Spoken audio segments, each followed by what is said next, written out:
At Akel's Carpet One, they can get it for you at wholesale. That's not just a slogan at Akel's Carpet One, it's their real money-saving story. You can get the lowest prices on carpets, floors, and real wood cabinets.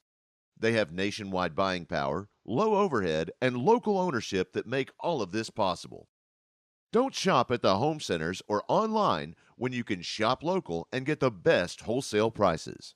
At Akel's Carpet One, we make it beautiful for less. AkelsCarpet1.com. At Caldwell Toyota, they are passionate about helping drivers find the vehicle that's right for them for the most affordable prices possible. That's why they carry such a large selection of new Toyota models, because whether you're looking for something sporty, efficient, versatile, family-friendly, rugged, or all of the above, they are confident they have a new Toyota model to meet all of your needs and then some. Visit them online at caldwelltoyota.com. You know that Crown Trophy of Little Rock has every type of award to recognize athletes, students, and even co-workers. But more than that, Crown Trophy can customize drinkware, badges, and even rings. Whether you have people working for you or working hard on your team, show them your appreciation by recognizing them with something special from Crown Trophy of Little Rock. Visit them online at crowntrophy.com. Hug and Haul Equipment Company is the answer to your industrial and construction equipment needs. They can help you with sales, rental, parts, and service. With full-service locations serving Arkansas, Oklahoma, Louisiana, Missouri, and Texas, they take ownership of each customer's needs and will work to ensure your demands are met. You can trust Hug and Haul for all your construction, industrial, aerial, material handling, and light equipment needs. Central Arkansas Mahindra can provide you with the latest and best in outdoor power products to make your outdoor living more enjoyable. Combine this wide array of selections with their friendly and knowledgeable staff, and we're convinced they will become your only stop for all of your outdoor power needs. They're happy to help you find either the perfect outdoor power equipment, service, or the parts you've been looking for. Check out their inventory of Mahindra, Ferris, and Husqvarna equipment. If you need help in making your selection, call or just stop in. They're always ready to help. Visit them online at centralarkansasmahindra.com.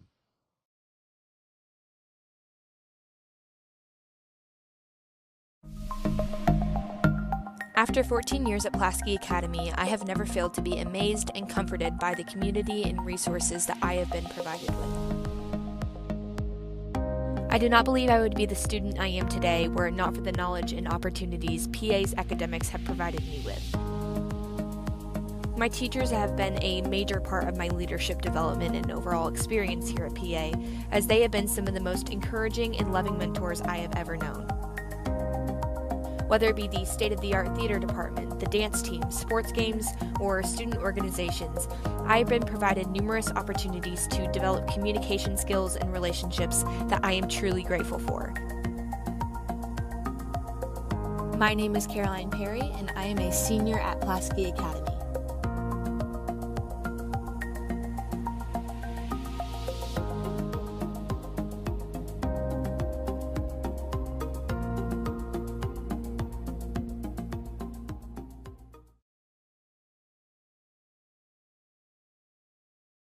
This Friday Night Spotlight is brought to you by Caldwell Toyota. Pulaski Academy would like you to join us in recognizing our core value student of the week, Rhett Bruffett. Rhett models integrity, excellence, respect, and responsibility every single day.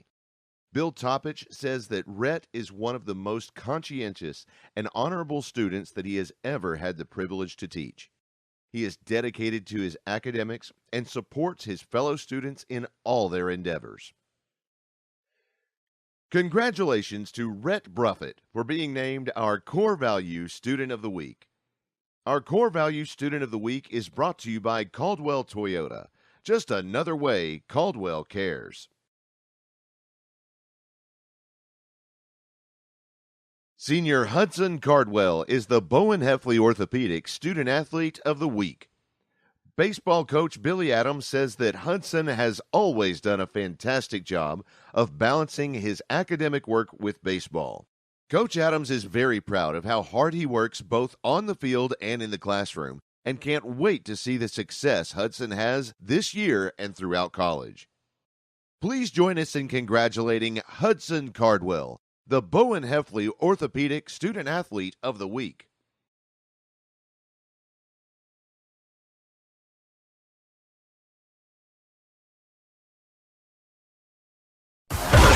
It's time for Bruin football. Here we go. Presented by Crown Trophy of Little Rock. Now, coming to you live from the Ron Jones RE/MAX Affiliate Realty Studio. Ready? Here's your host, the voice of the Bruins, Joshua Carroll.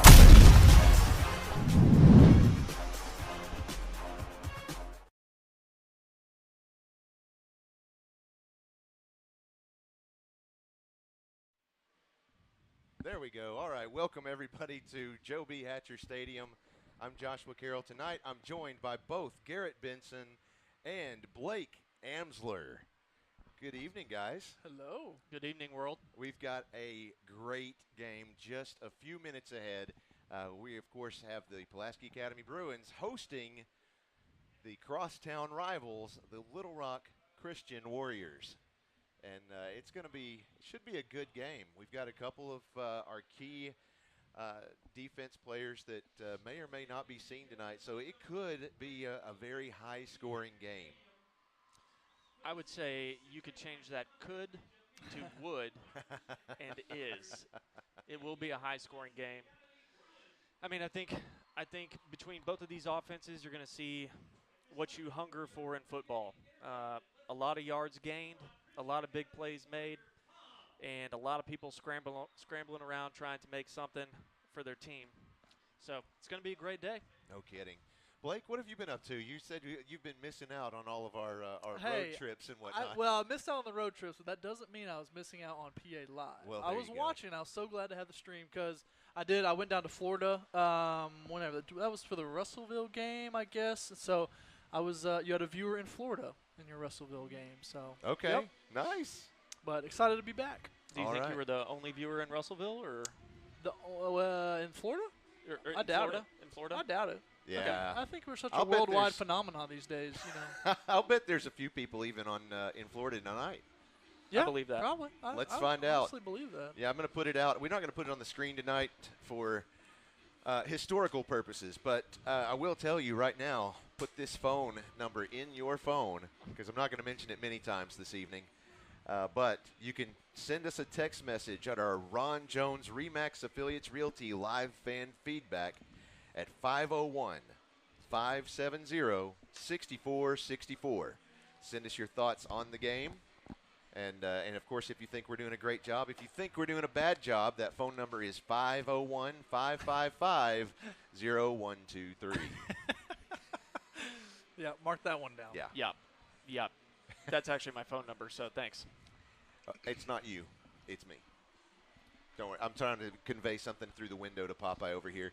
He's still trying to dial us in on the radio, and it's not working just yet because I think I forgot to hook that up. So we've got Eric over there working on it. In the meantime, earlier, I guess it was just yesterday, I had a chance to speak with Coach Lucas about the last game at Russellville and, of course, tonight's game as well. Let's go to that interview. We can hear what he had to say. Played Russellville. What do you think about that game? It wasn't one of my best games, but we got it done. We actually played bad, and that's all. That was all on us. So, but I'm looking forward to this week now. It's a big one this week. So coming off of that one, what have y'all worked on since? You know, the biggest thing that I focus on, that I told our guys we need to work on, and the biggest thing that I focus on is having them to continue to stay focused through the entire game. Right.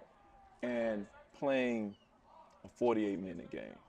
That's where we lack at. We hadn't, you know, we turned it on, then we dropped. We come back at the end. I want to play a complete game this week, and that was one of our main focus. Our kids were so focused at practice this past week and a half. You know, having that week off, we got a couple guys that were a little banged up, kind of got them back healthy. So man, we're just ready to go.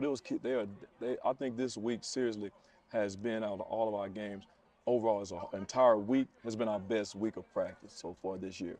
I know I just heard Coach Thrash just mention the same thing. He said that he was really proud of them for the effort they put in this week and how the focus was really there, and that they're going to see it pay off. Of course, this week we're facing Little Rock Christian. Right. So what can you tell us about that game? Well, it's going to be exciting, of course. You know, everybody talk about rivalry, but it is what it is. But it's going to be a very, very exciting game. You know, Little Rock Christian is always good. They always play us hard. You know, they always athletic. They got really good staff over there. But I feel good. We're at home. Our kids, like I said, they had a good week of practice. But it's going to be a great atmosphere. And I'm looking forward to stepping out and, you know, coming out tomorrow with the guys and just seeing us, you know, progress from quarter to quarter. And I'm telling them, take one quarter at a time, one thing at a one quarter, one play at a time. Play the next play. But that's gonna be tough. They're gonna fight. They're gonna give us everything that they have. They always do, year in and year out. We just got to continue to execute. We got to contain the quarterback and take care of our business. And I think everything will be fine if we do that. All right, Coach. All Thanks very much. Thank you.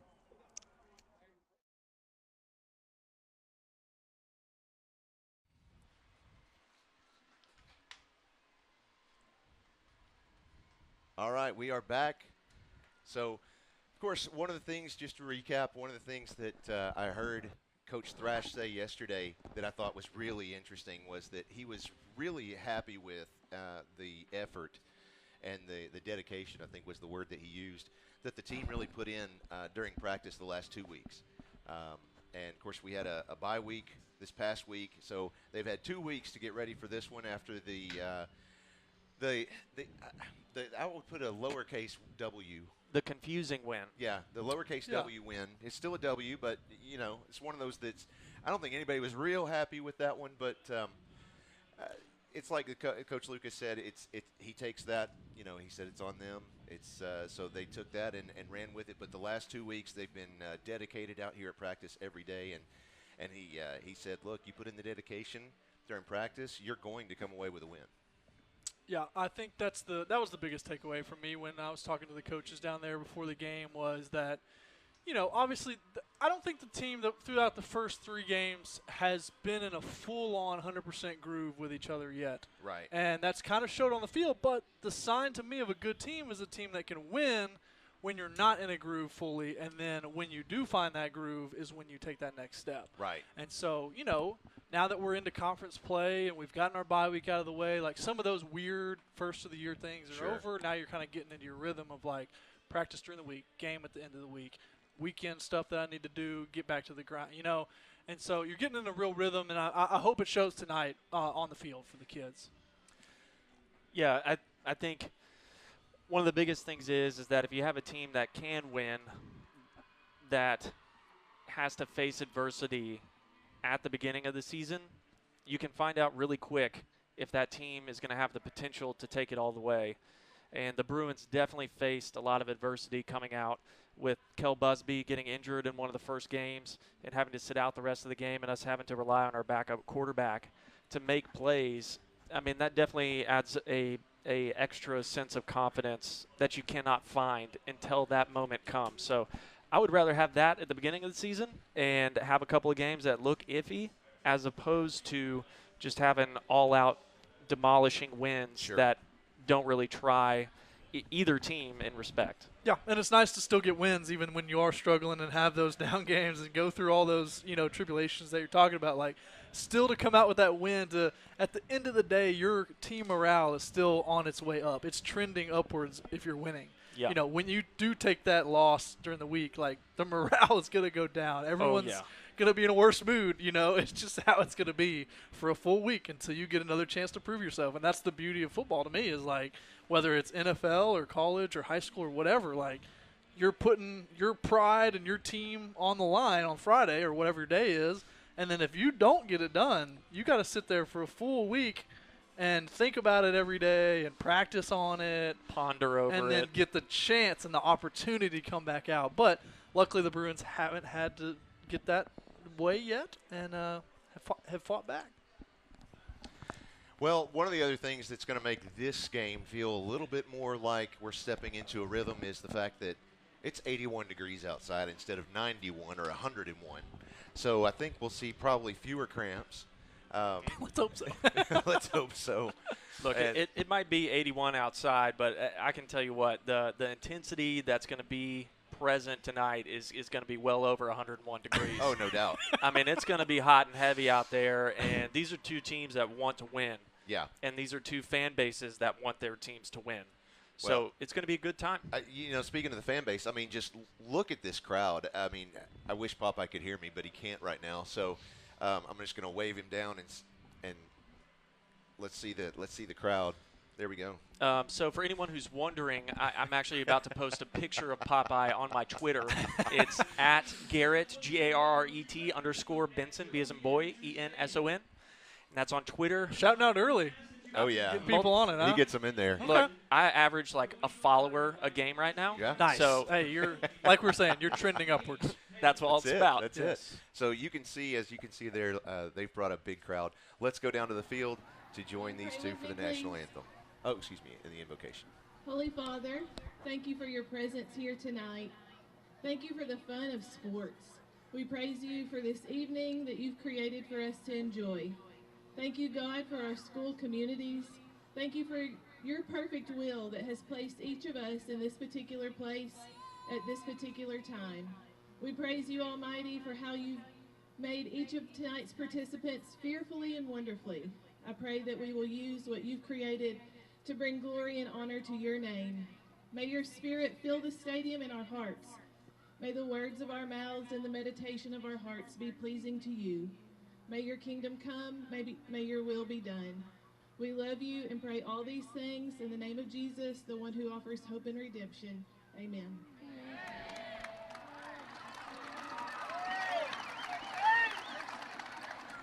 We now direct your attention to the American flag located at the west end of the field.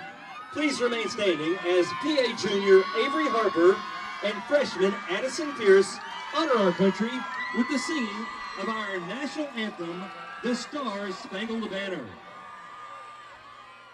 Oh, say, can you see by the dawn's early light what so proudly we hailed at the twilight's last gleaming, whose broad stripes and bright stars through the perilous fight o'er the ramparts we watched were so gallantly streaming, and the rocket's red glare, the bombs bursting in air, gave proof through the night that our flag was still there.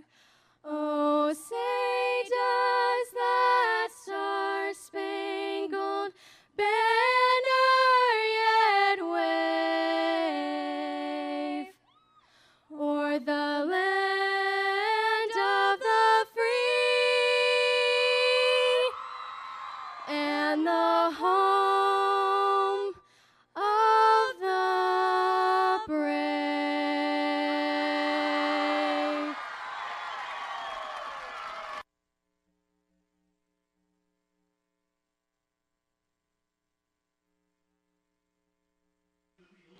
That, of course, was Avery Harper and Addison Pierce. Very well done. That was awesome. Haven't heard that one before, and just heard from Thomas Thrash, Bruin alum. He said, tell Garrett that Hootens just followed him. So Now you've officially arrived. That's bigger than just one. I mean, can safely say that my Twitter career is now over. Yes. I have reached As the a high pinnacle- school announcer, that As is. a high school Yeah. announcer, and which is probably where my commentating career ends as well. But You've got Hootens on board. listen, I've got the king of football in Arkansas at my back right now. Oh, yeah, absolutely. Well, we talked about the weather just a moment ago. It's 81 degrees here, but, of question is, what's it going to be as we get further into the night? Let's go over to KATV Channel 7's Weather Center, where Todd Jacobian is standing by to tell us all about what we can expect tonight. Todd? This is KTV meteorologist Todd Jacobian from the Channel 7 Weather Center. This evening looks clear. Kickoff temperature around 80 degrees, dropping to around 76 degrees at halftime, 73 degrees by the end of the game. It looks dry with a very gentle breeze out of the east-northeast around 5 miles per hour. Have a great evening and good luck. Back to you, Josh. All right, thank you, sir. Yeah, 73 degrees by the end of the game. I'll take it all day long. Love that. Or like Lionel Richie said, all night long. Oh, I'm here for this game, ladies and gentlemen. I'm here. I love it. Well, our very first live fan feedback comes in from all the way from Nebraska, where Dwayne is standing by. He says, go Panthers. Actually, no, he's not in Nebraska tonight. He's at a Benton game. So he sent us a picture and said, go Panthers. So hey, there you go. Arkansas is a big state, you know? Yeah. Well, normally he's in Nebraska, so that's interesting that he's in Benton tonight. That's fun. Like I always like to do, I want to shout out anyone that's the furthest away from the broadcast area. Yeah. I want to know. Let's do it. How many miles are you away watching? We got Germany last time. Yeah. Yeah. And I don't think anyone's beat that. That was about that's 4,700 miles. I don't know how much further you're going to get. I think that's like through one full time zone. Yeah. Like time cycle. Well, we've got 4 minutes left before we start this one. What it looks like we're waiting on the Warriors to take the field. Bruin captains are stepping out for the coin toss. Representing the Bruins tonight, you have Corey Park, number 54. I've always, it's funny, just a quick side note, I've always thought of number 54 is Chase Hawkins. Chase McCarver? Was it Chase McCarver that was 54? Yeah. I'm sorry, you're right. Chase McCarver. And I don't know why, I've just always 54. Yeah, that's Chase. You definitely get those numbers stuck in your head for sure. So 51 is Christian Rose. Number 17 for the Bruins, Cole Kingsborough. 18 is Davis Hossel. And number 14 is Patton Wicker. For the Warriors tonight, captains are number 35, Ethan Ross. Number 22, Ben Ridings. Number 43, Holt Chappell. And the last one, I believe, is 58, Landon Smith. Your referees for tonight's game include the umpire. The referee is Jimmy Jansen. The umpire is Kenny Sanders. The head linesman, Kevin Wilhoit. The line judge is Jackie McPherson. And the back judge tonight is Justin McAndrews. Number 51, Christian Rose. Number 54, Corey Clark. And number 14, Patton Wicker. Man, I tell you what, it feels like Christmas in September here. We're feeling good. What do you mean by that? Explain. I mean, like this game. I mean, this is the game this is your Christmas present you've waited for? This is what I've waited for. Oh, I love it. Well, so just stepping in just now is John Justice, who is teaching the broadcast media class along with Sarah Gorman. And so I mentioned to him, come up, you need to check this out and see what's going on. And so I'm real excited that he was able to stop up here. If you have a chance tonight, pay real close attention to our student spotlights, especially the two different ones that are for the Student Athlete of the Week. And those two student spotlights were produced this week out of the broadcast media class.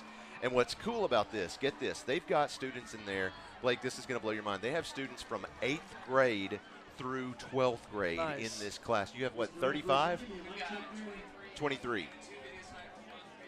Yeah, wow. So both of the videos tonight, that was the fun part. Both of the videos that we're showing tonight were done by 8th graders in that class. That's awesome. I've always thought that was something that PA should take advantage of kids that are into media. And obviously, that area has gotten more popular over the last 5-10 years for sure. But, yeah, it's cool to see the kids be a part of the program. So good to see you up here.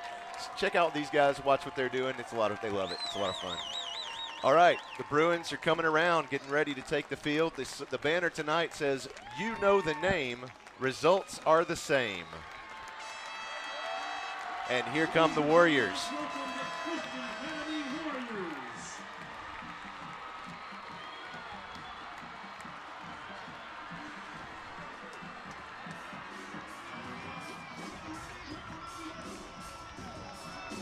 Bruins are lining up. If you get a chance to take a look, if you see right down here on the near sideline at the 44-yard line, there's a tripod there. That is a 360-degree camera that's being used to record parts of tonight's game for Metaverse. So eventually you can put on some virtual reality goggles and participate and actually see this as if you were there. That stuff confuses me. Right? That doesn't confuse me one bit. You're telling me I can commentate from my couch. Yeah, that's what I understand. Yeah, that's it. That's it. Even though we already have plenty of people that do that for us. Yeah, well, there's that. Told you we're not playing around today. There it is. Here come the Bruins.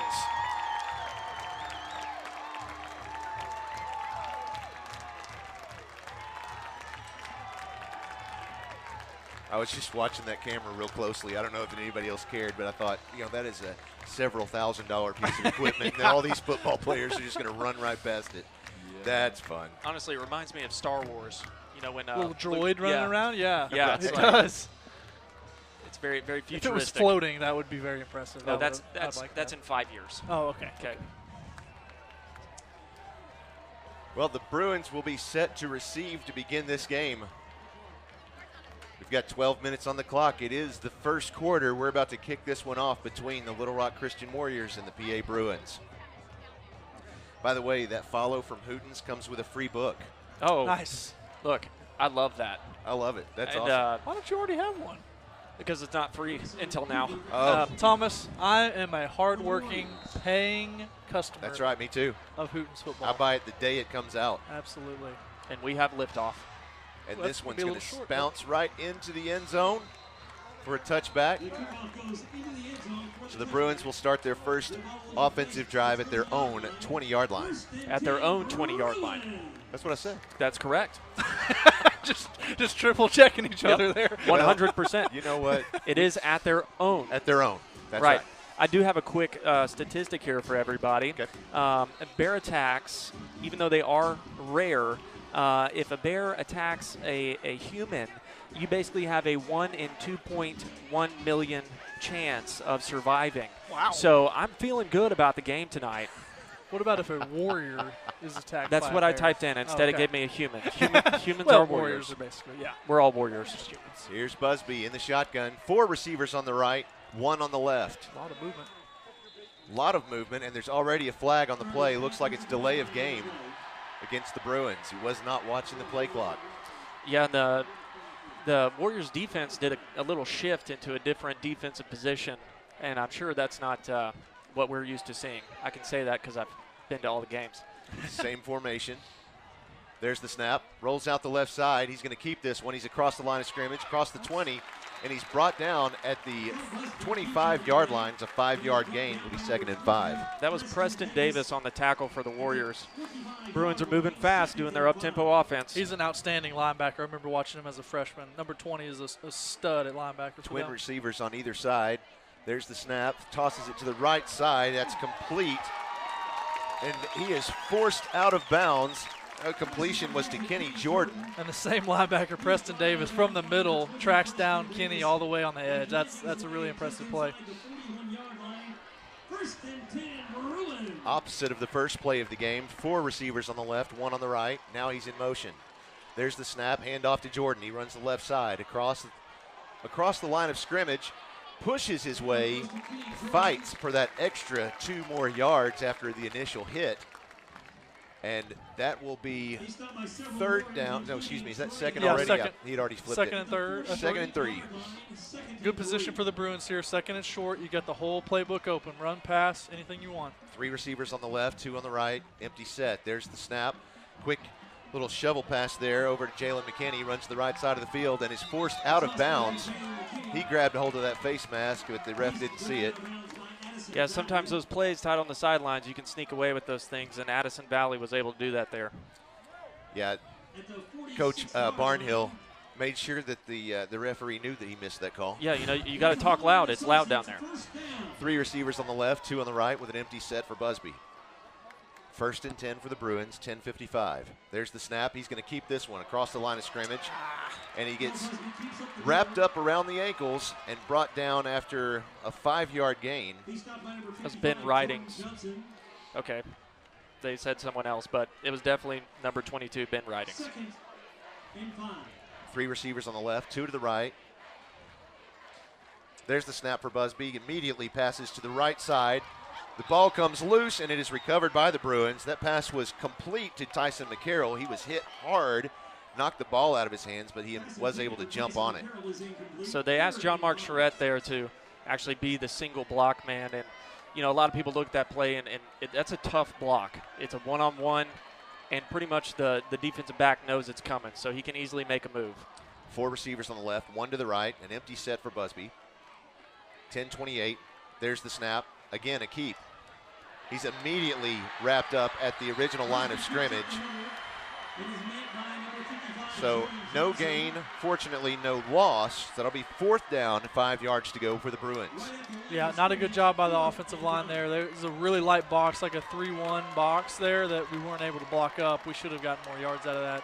4th and 5 coming up. 4 receivers on the left, 1 on the right. Busby with an empty set. There's the snap. There's the pass. It's complete. That is complete to John Mark Charette, and he does pick up the Holloman and Associates first down for the Bruins. Nice easy catch. Just a nice stop route right at the line of scrimmage. I mean, at the first down line.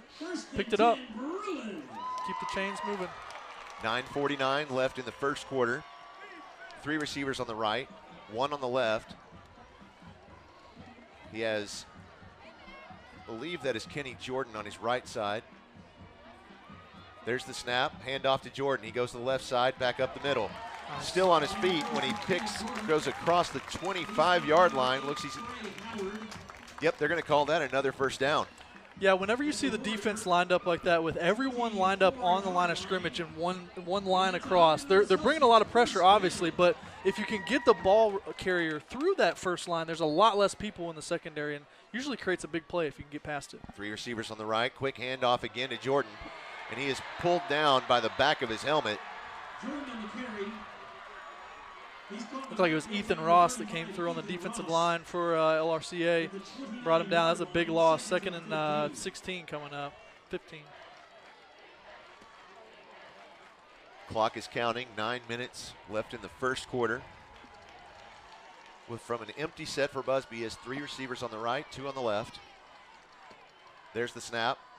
Acts like it. He liked it. He sees a hole. He's going to punch through. He picks up probably about 3 yards. I'm not sure that was the right call. Yeah, I guess that was a little option for Kell. He could either keep it or throw it downfield because the linemen were kind of pass blocking, and I think that was just kind of a run pass option for Kell. Twins stacked on the right. Another man on the right side, 2 on the left. There's the snap. He rolls out the right side trying to find a receiver, and he nearly gets that one picked off. That was Addison Valley who got a hand on it. I think he got more than a hand on that one. He had a chance at it for sure. Yeah, that one he's going to think about for a little bit. One thing to look at this defense is Little Rock Christian's using 3 safeties. You see these 3 safeties back, and this is kind of the new style of football you see a lot in college right now. The 3 safeties, they're really light in the box though. See how PA can take advantage of it. 4 receivers on the left, 1 on the right. There's the snap. It's 4th and 12. He's going to keep it. He's not going to pick up that first down. That's a long 4th down to expect to get carrying it. Just a little skirmish already. He comes up with the ball and he thinks he's proud of himself, but it's a 4th down, so the ball will turn over on downs. Hey, it's always good to be proud of yourself. Sure. Period. Take what you can get. That's what I do. 8 minutes and 19 seconds left here in your first quarter. First down for the Warriors. The Warriors lining up in a trips to the right formation. Hands it off to his quarterback, or his running back, Walker White. Nope. Walter White? Nope. Okay. Barrett Rush, right? Number 2. I'll get it. I was not prepared. I just got the go-ahead to do this. So. And if that was Walter White, I'd say we needed him wearing the blue. Okay, the Warriors are rolling out, and it's intercepted. Oh, nice. What a play. That's John Mark Charette. What the heck? No, excuse no, me. It's Patton. I was like, that's not a number 4. That's 14. Yeah, Patton I only Wicker. saw the number 4 too. That kind of freaked me out. All I saw was 4 at first, and I thought, wow. You sound like me trying to get a grip on that first play for the Warriors. We're 0 for 2 so far. Okay, so the good news is the Warriors are going to get the ball again. I'm going to get another shot. Yes. And that was Patton Wicker with the interception for the Bruins. Beautiful cut underneath that out route. Guys, I wish y'all could see the crowd here. If you're not able to see it, man, it is a packed house. It is amazing. So the Bruins are going to get the ball lined up, trips to the right. One running back in the back. I believe that's Kenny Jordan with the run. Yeah, looks like he picked up 5 yards. That'll be 2nd and 5. Clock is still counting. 7:44 left in the first quarter. Bruins extremely lucky to get that. You know, it's always great to get a turnover, but to have one as far back as they are. Yeah, it was basically a wash on that 4th down turnover, which is helps good. Out a lot. 3 receivers on the right, 2 on the left. So again, look at those 3 safeties deep there. Staying nice and protected, so you got to work the underneath like that. Nice.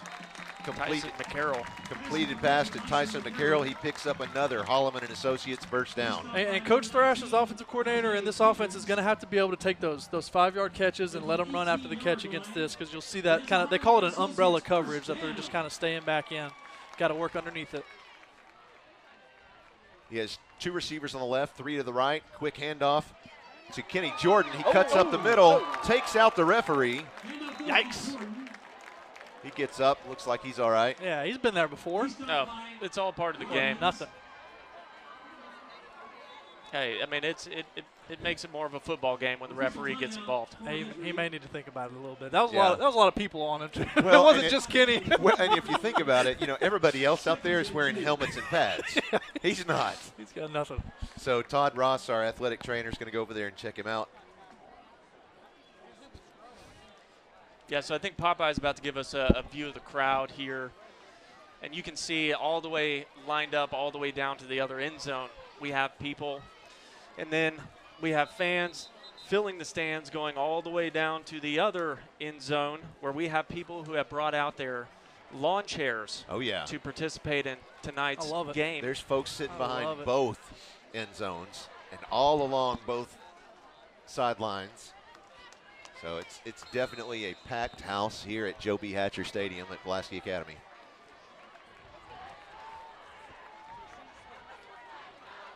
All right, here we go. 3 receivers on the right, 2 to the left. Busby has an empty set, working from the shotgun as usual. Big blitz coming on the left side. Jordan in motion. There's the snap. He's going to keep it. Finds a hole, cuts right through, and he's in the end zone. Touchdown, Bruins! Touchdown, Kel Busby. Yeah, they decided to run right into the blitz. Honestly, they brought the outside linebacker and inside linebacker, but luckily that experienced offensive line is able to all shift over one man and overtake, and left a huge lane for Kel.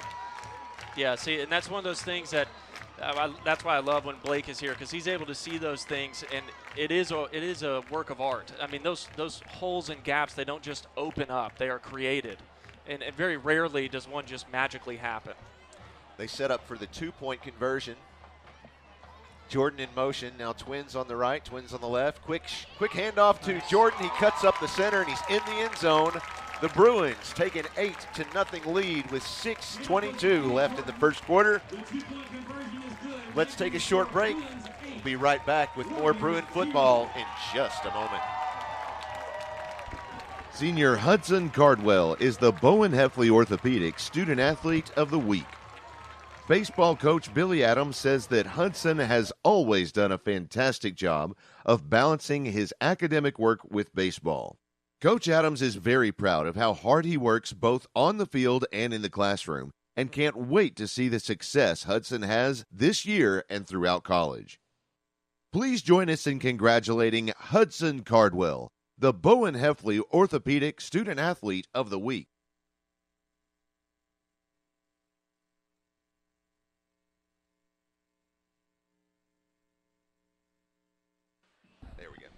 And we're back.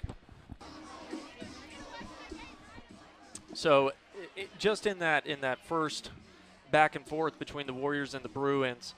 We've already knocked almost 6 minutes off of this first quarter, and Little Rock Christian has been able to run a total of 2 plays. Yeah, definitely possession time has definitely gone to PA. Just because they got two possessions, that quick turnover, that'll even out a little bit. But one thing I did notice is Coach Thrash is using a lot of motion on offense too. It helps the quarterback determine whether it's man coverage or zone coverage, and Little Rock Christian's been in a lot of man coverage so far. So let's see if he can take advantage of it more. Here's John Mark Charette going to kick off for the Bruins.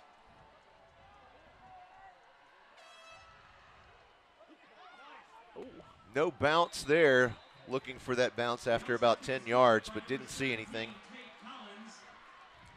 That was recovered by number 17 for the Warriors. That's Tate Collins.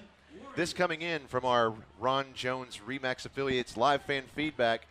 Joel in Grand Haven, Michigan says, this should be a dandy. Let's go Bruins. By the way, you guys do an amazing job with the broadcast. And a dandy it shall be, Joel. Walker White has trips to his right, one receiver to his left, hands it off to number 2, Ronnie Anoki. Anybody? Sure. If anybody knows, please inform me. Who is that again? Number 2. Yeah. Anoki is okay. That's okay. Yeah, maybe Anoki. I'm going with it until I hear otherwise. Yeah, y'all let us know if you know how to say that one. So it's going to be no gain on the play. Second down for the Warriors. 5 minutes and 56 seconds on your clock. Walker and Anoke in the backfield. Walker takes a snap, looks to his right, connects with number 11, Cade Bowman, who is off to the races. He's gone. And just like that, touchdown for Little Rock Christian. It was almost intercepted by a Bruin. If he had been there just a second earlier, I think he could have gotten his hands on it. But right now, that's going to be a quick score for the Warriors. Yeah, nice play action pass from them. They faked the running back, and it was honestly a really nice throw by Walker to get that in there in a tight space. So the Warriors are going to elect to kick. It's always a little bit of a math game right there. Yep. Do you chase the extra point, the 2 point that PA put up there, or do you just take your 1? There is a PI roofing penalty flag prior to the snap. It's going to be offsides against the Bruins.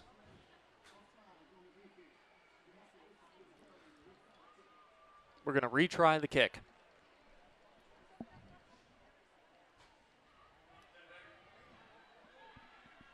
Oh. Was that unmuted? Oh, the ref. Well, I barely heard the ref. The ref mic? I barely heard it. Well, in a not really a surprise, I guess the Warriors are going to go after that 2-point conversion, or at least it looks like it. They bring their offense back out on the field. Now that it's half the distance, you might as well. So I would like to point out that Walker White is listed as 6'4", and he might be taller than that. He's a big old boy, yes. And he's a sophomore. And so they'll use him in the running game, too, so I wouldn't be surprised to see him keep it here. 2 receivers to the right. White takes the snap, tries to throw it just over to Cade Bowman, and it's an incomplete pass. So your score is going to be Warriors 6, Bruins 8. So back to that time of possession. Would they get 2 plays there? Right. So and PA's right back on offense coming up. So I'm not really a huge guy that's about time of possession. It's more about can you move the ball and can you score with the possessions you have. So you don't have to take 10 minutes to score as long as you keep scoring. Yeah. So if I'm Little Rock Christian, I'm not that worried about the fact that I've only run 4 plays, but because I got my touchdown out of it. But and time also probably plays a major role because we're still in the first quarter. There's not a big spread between the score at the moment. Yeah. Obviously, time becomes a lot bigger factor, closer to the end of the halves and into the games. But overall, as long as your offense is moving the ball, you're going to be happy. Kickoff from the Warriors. It comes off the foot of number 15, Grayson Hoover. Ooh, that's close. It's live. Yeah, it is a live ball. He better start moving. Yeah, that took a very Warrior bounce. Yeah, that was literally right on the 1 yard line and it stopped. I love from a kicking perspective, I love those that sit right on the line. I think the Hogs did that a couple times a couple weeks ago where it just sat right on the 1 yard line. It's really hard because you don't know if the momentum's going to push it in the end zone or it's going to just come dead right there on the 1. So not the greatest start for the Bruins here on the 9 yeah. line. Hey, I've seen worse. But, yeah, hey, that just means you get 91 yards on this drive. Right? That's just racking up stacks. Yeah. Stats. Stacks and stacks. Stacks of NIL stats. money, right? Yeah, that's right. All right, back to the game. 2 receivers on the left, 3 to the right. Busby in the shotgun. Blitz coming. 6 seconds on the play clock. Now, both sides, of course, pointing at each other. Another flag. Yep, I think he was just late to the party. Could be. Hope so. Nope, they're backing up the Bruins. Yeah. Before the snap, false start on the offense. Half the distance to the goal. Replay the down. All right.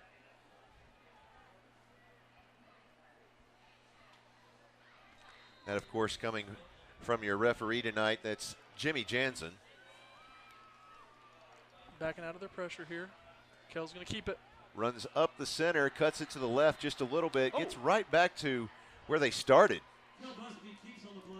So he's back at the 9-yard line. It'll be 2nd and 10.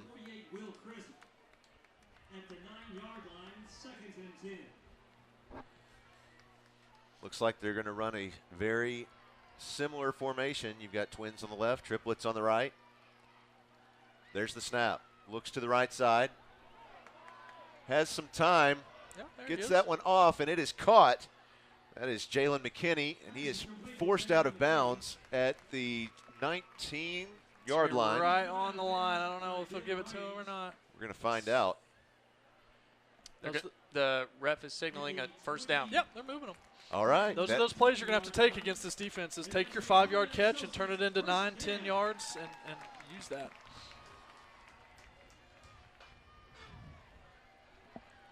Warriors showing pressure initially. Let's see if they back out of it or bring it. Busby has trips to the right, 2 to his left, takes the snap, looks to his right, connects with Kenny Jordan, who's able to work it up the field and is met by a few Warriors, able to get a few yards on the play. Actually, we'll call it 5 yards. Yep, nothing wrong with that. That's keep you on schedule, not get behind the chains. Jacob Field pushing him out of bounds there for the Warriors. There's a lot of space open on the left side of the offense. Yeah, I've noticed that too. Yeah, you've got 2 receivers on the left, 3 on the right. Quick pass goes to the right side. That, of course, is Kenny Jordan. Oh, wow. Keep going. Big scramble. Those hands got inside the face mask, but still nothing seen by the referee. He was right there in front of it, but I'm not sure how he's not seeing that. Well, it's something every parent I know loves to hear. But look, the face mask there that's unintentional is a lot better than the ones that are intentional when you're laying on the bottom of a pile. Yeah. 3 receivers on the left, 1 on the right, man in the backfield. Little play action there. Busby keeps. He's across the 35, forced out of bounds at the 37-yard line. Kell's really carrying the ball a lot this first quarter. He's probably got 6 or 7 carries already. Coach Kohu is over here doing gymnastics, trying to get the team's attention. I wonder how long he's been doing gymnastics for. I think since about 2 seconds ago Right. when Josh called it out. This is the first time he's done gymnastics. 3 receivers on the left, 1 on the right. I'm going to take a bet that I would have been wrong. That was Charlie Kotros in the backfield. Busby keeps again and forces his way up to the 40-yard line. It's a 3-yard gain. He beat his blockers there a little bit. He needs to be a little bit more patient, let those blocks develop just a little bit more, and he'll have a little crease. So that there, when you watch a play like that, that's where it's more the quarterback not being patient instead of the lineman. That was definitely on the runner. I mean, if he would wait and then the lineman misses the block, maybe you could put it on the lineman. But, I mean, they were going to their spots. 4 receivers on the left side. That's where he's looking. It goes to the left, and it's caught. That's good for a first down. He's tackled by number 7. That's Cooper Jones. That was, of course, John Mark Charette with the reception. That's his second 3rd and 4th down catch. 3rd and 5, 4th and 5. He's had 2 of those catches. Just little quick stop routes right on the line of scrimmage. So 3:40 left in the first quarter. Bruins lead 8-6. 4 receivers on the right, 1 on the left. There's the snap. He's going to keep this one again. Runs it right up the middle. There's a flag. And he is brought down at the 40, excuse me, that's the 38-yard line. Let's see what that PI roofing penalty flag is about. Yeah, it looked like a good push to me by the offensive line, but I guess they saw a little hold in there or something. But notice that PA is going a lot of empty sets with just Kel by himself back there. That's just to lighten the box, to the less people in the box for him to use the run on. Here comes the call. During the play, we had a personal foul, hands to the face. And Little Rock Christian, a 15-yard penalty on the end of the run. First down. That helps. I did want to note that Cole Kingsborough was in for the Bruins on the last couple of plays. And I think the referee's going to forget about their PI roofing penalty flag that's down on the ground still.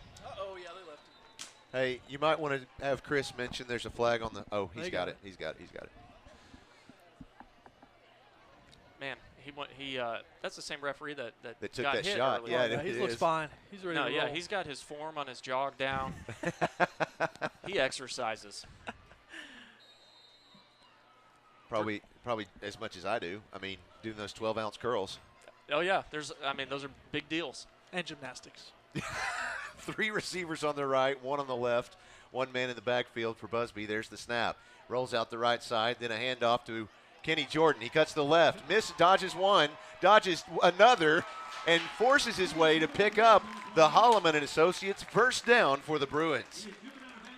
To be fair and partial, I think the Bruins kind of got away with one right there. A little holding call miss? No, a little block in the back. Oh, yeah? A little block in the back. But nonetheless, it's still going to be a first down. 3 minutes and 3 seconds on your clock. The Bruins are leading by 2, 8-6. Chain gang's a official timeout. Yeah, the chain gang has not been participating in their gymnastics and exercise. Well, they're having to put up with all of the folks on the sidelines. Yeah. All right, now we're ready. He has 3 receivers on the right, 1 on the left, man in the backfield, same formation as last play. See if McKinney can get open here. There's the snap, handoff to Kenny. Still trying to make his way back to the line of scrimmage, and he is not going to get there. A good rule of thumb for running backs, especially when they get caught in the backfield, is, make your move and then try and get some yardage. But once we start dancing around in the backfield, the original person that he had made the move on and juked out is actually one of the people that tackled him because he had stayed so long in the backfield. This time running with an empty set. 3 receivers on the right, 2 on the left. 2:20 left in the quarter. There's the snap. Keeper for Busby, and he's going to get hit as soon as he crosses the line of scrimmage. Yeah, that was Cooper Jones on the tackle. It was a good tackle by him. He was there to make the play, and he stepped up and did it. Yeah, O-line definitely missed a block there. There was only 4 inside. Should be able to take advantage of that better than that. Inside that 2-minute threshold here in your first quarter. 18 seconds left on the play clock. Bunch formation, but Little Rock Christian's going to stay in that umbrella coverage. Quick handoff. Oh, and a pass. Handoff, a pass, goes back the other direction. They're not going to pick up much more. It's going to be a 2-yard gain on the play. It'll be 4th down and 8 yards to go for the Bruins. I think a double pass there is a 50-50 because the way that the defense is set up, there's plenty of people back to come up to the ball and sniff something like that out. So, why not? Yeah. Go for it. Now it looks like man coverage coming. See if one of the receivers can break loose off the line. Another empty set for Busby. 4 receivers on the pressure's right. Coming. Oh, it's 4th down. Yep. There it is. There's this pass. He's still trying to make his way up there. He's not going to get it. Yeah. He is short by about 3 yards. So the ball will turn over again. If you've got to turn over the ball, that's a great place to do it. Yeah, it's definitely one of those things that everyone has their opinion on, but definitely in high school football, the statistics far favor you going for it there and turning it over as opposed to kicking a field goal. Well, even if you were to, let's say you kick a field goal and miss, or you make it. Okay, now they're going to end up with better field position regardless. Yep. Walker White takes the snap, hands it off to Ronnie Anoke, who is barreling his way up the field. And is able to get about 9 yards on the run.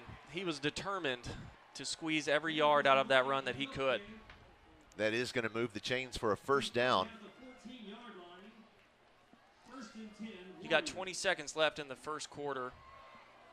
4-second difference between your game clock and play clock.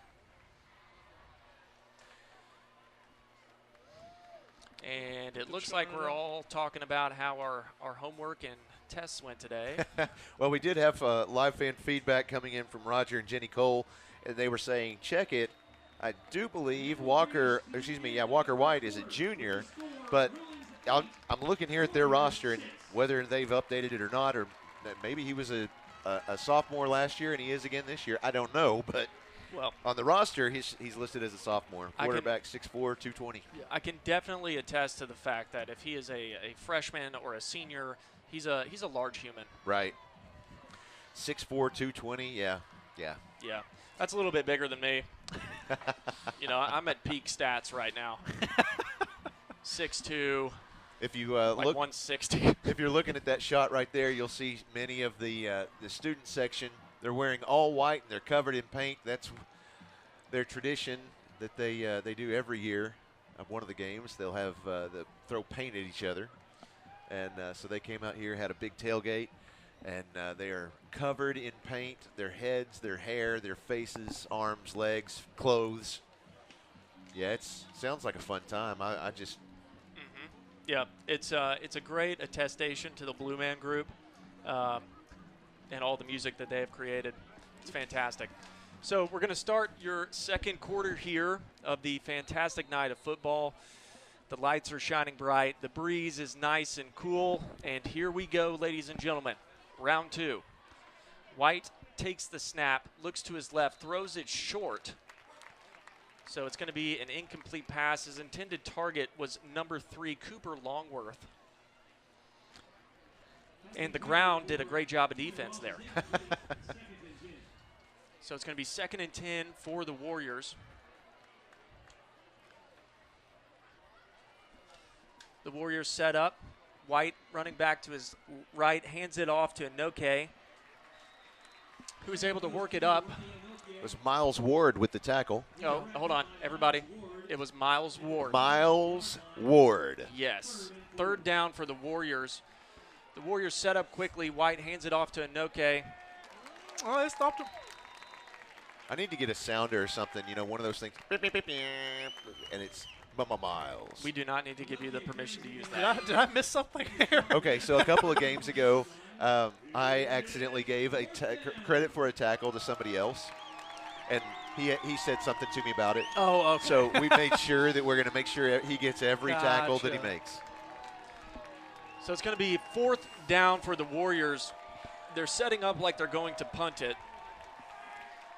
Walker White back as the punter. How much you want to – oh, okay, it does. And it's actually a decent punt in a spiral form. Takes a nice bounce for the Warriors. And the Bruins are going to take over. Nice. On the 26-yard line. Good position for the Bruins. I'll take it. I mean, I kind of need the Warriors to be on the field a little bit longer so I can get these names, Right. I appreciate their quickness, though. It's nice. So you've got 10 minutes and 47 seconds. That's how much time you have left in your quarter before we reach halftime. This is a halftime you're not going to want to miss. We've got a great interview with Anna Kate Nichols. Anna Kate is, of course, she's a junior this year, and she just won a conference championship in golf for the Bruins, headed to state, and is a hopeful. Looks like there was. I don't think there actually is. There actually isn't a flag. No, no, there it is. Okay, I see it way over here on the other side. Yep. Before the snap, false start on the offense. It's a 5-yard penalty, still 1st down. The funniest part about that one was the public address announcer, Chris Ames, was over here screaming at him, "What are you doing?" I love it. His mic was not hot. No, it wasn't. No.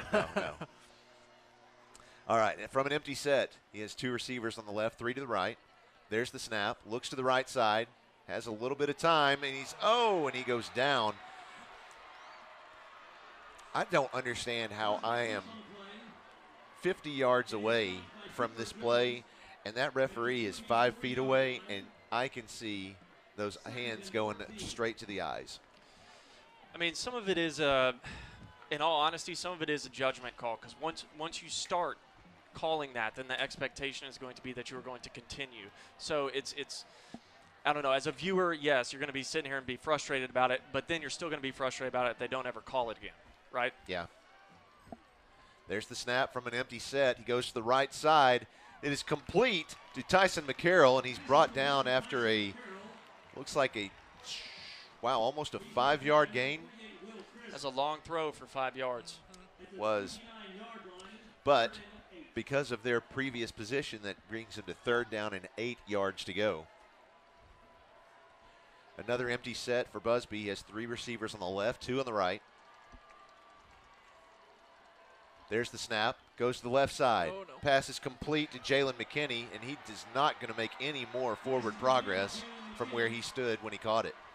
Yeah, the receivers definitely missed a block on that. It was corner came in and had a free rush right at him. Nowhere to go. 4th and 10 coming up. 27-yard line. 4th and 10. 9:15 left in the half. 4th down, 10 yards to go for the Bruins. 4 receivers on the right, 1 on the left. Showing pressure. Let's see if they back out of it. That's interesting that Ben Ridings for the Warriors is watching our coaches give the signals. That was some clean pass protection there, so the ball will turn over on downs. Does that mean anything if somebody's watching our coach's signals? I don't think it was as much watching. I think he was just trying to get in the way of him talking to the quarterback. Gotcha. So it's inconsequential, really. Okay. Just trying to be a little weird. I mean, yeah. Trying to be, in the way, do whatever you can, pass. even in between, Do things. Yeah. So the Warriors are going to take over. Walker White takes the snap, hands it off to Inoke, running to the left, works his way up the middle of the field, and he's able to get 6 yards on the play. It's Josh Holloman with the tackle.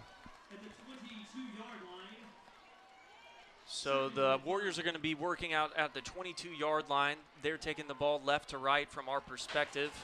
Walker White takes the snap, rolls out to his left, has 2 receivers out there he's looking for, tries to throw to number 11, Cade Bowman, but instead throws the ball too far to the left and tests the ability of the spectators. Yeah, somebody made a nice catch. Yeah, they did.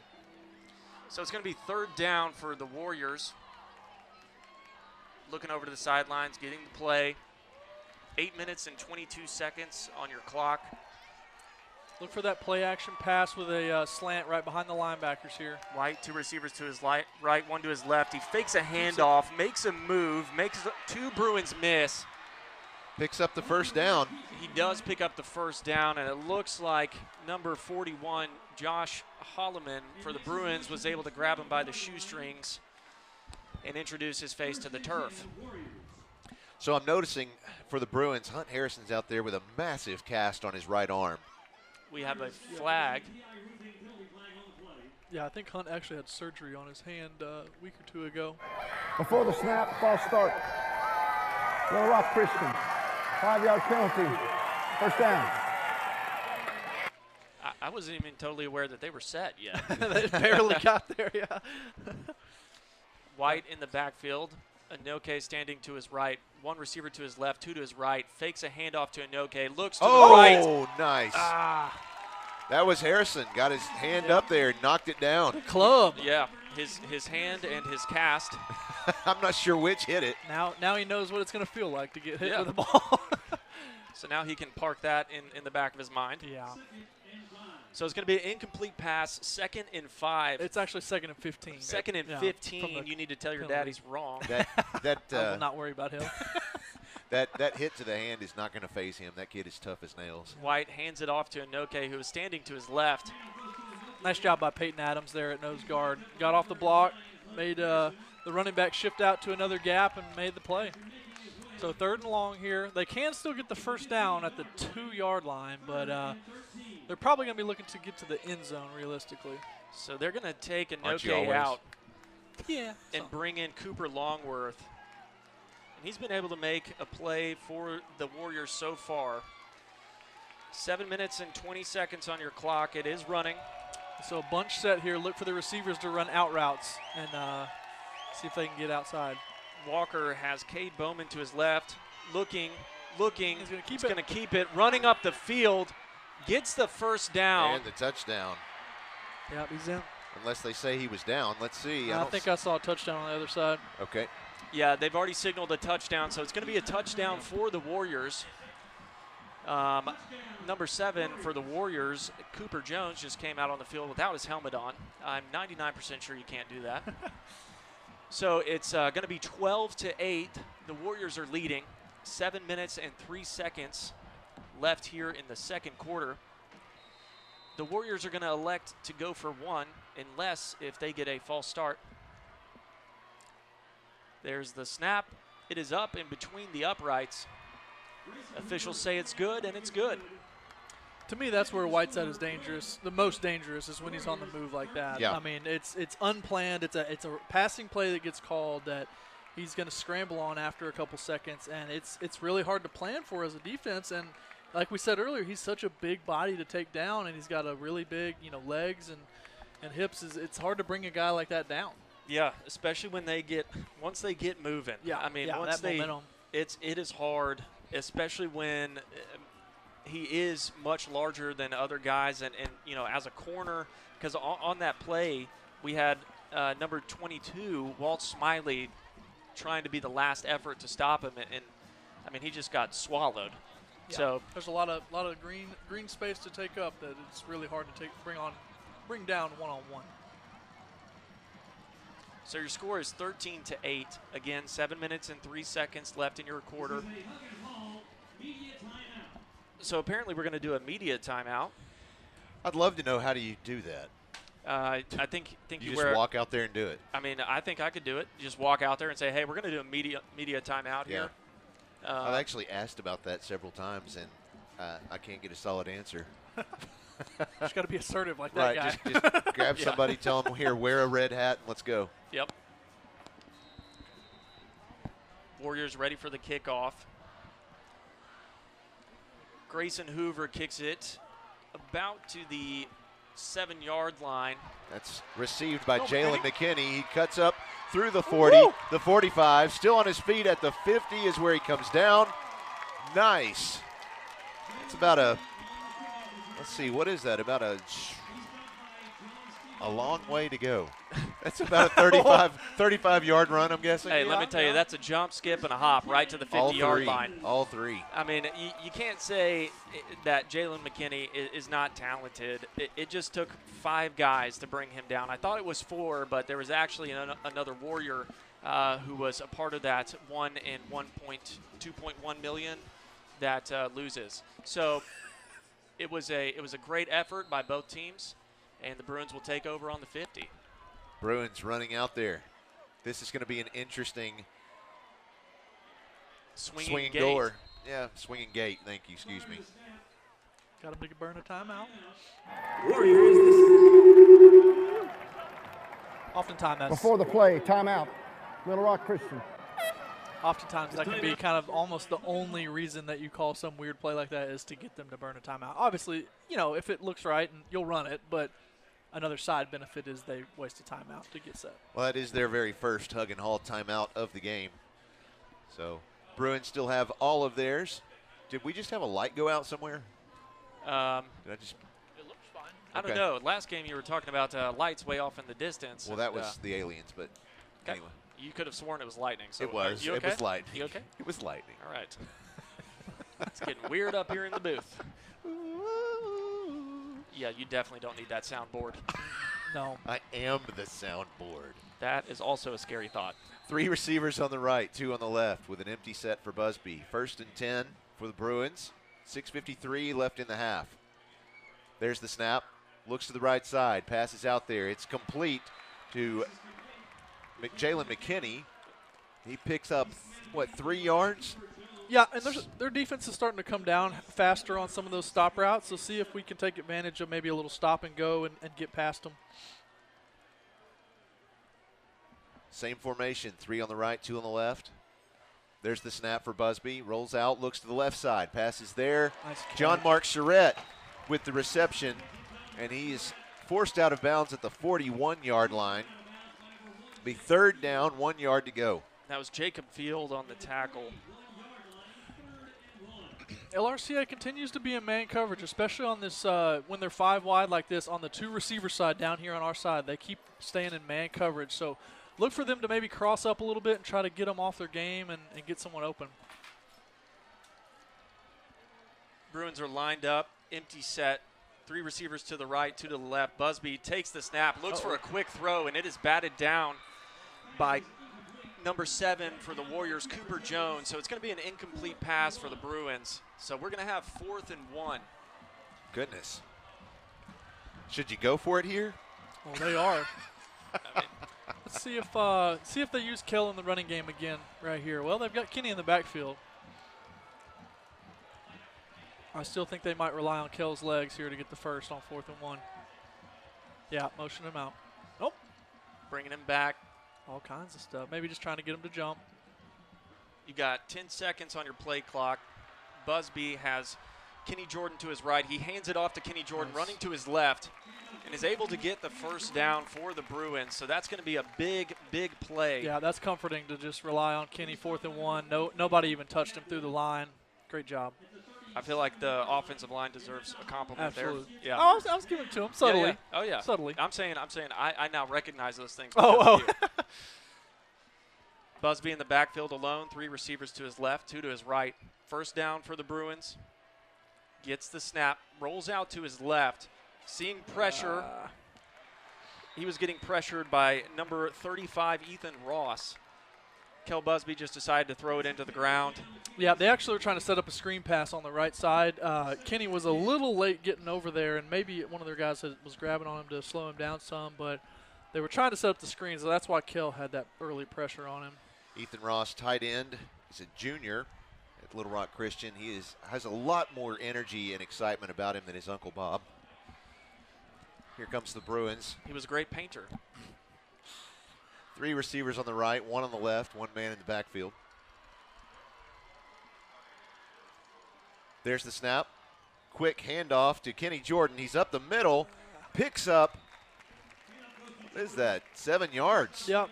3rd and 3. That's kind of an ugly 7 yards. Yeah, it was. I'm surprised he got that far. Kept going. So 3rd and 3 coming up. Again, Bruins are empty in the backfield.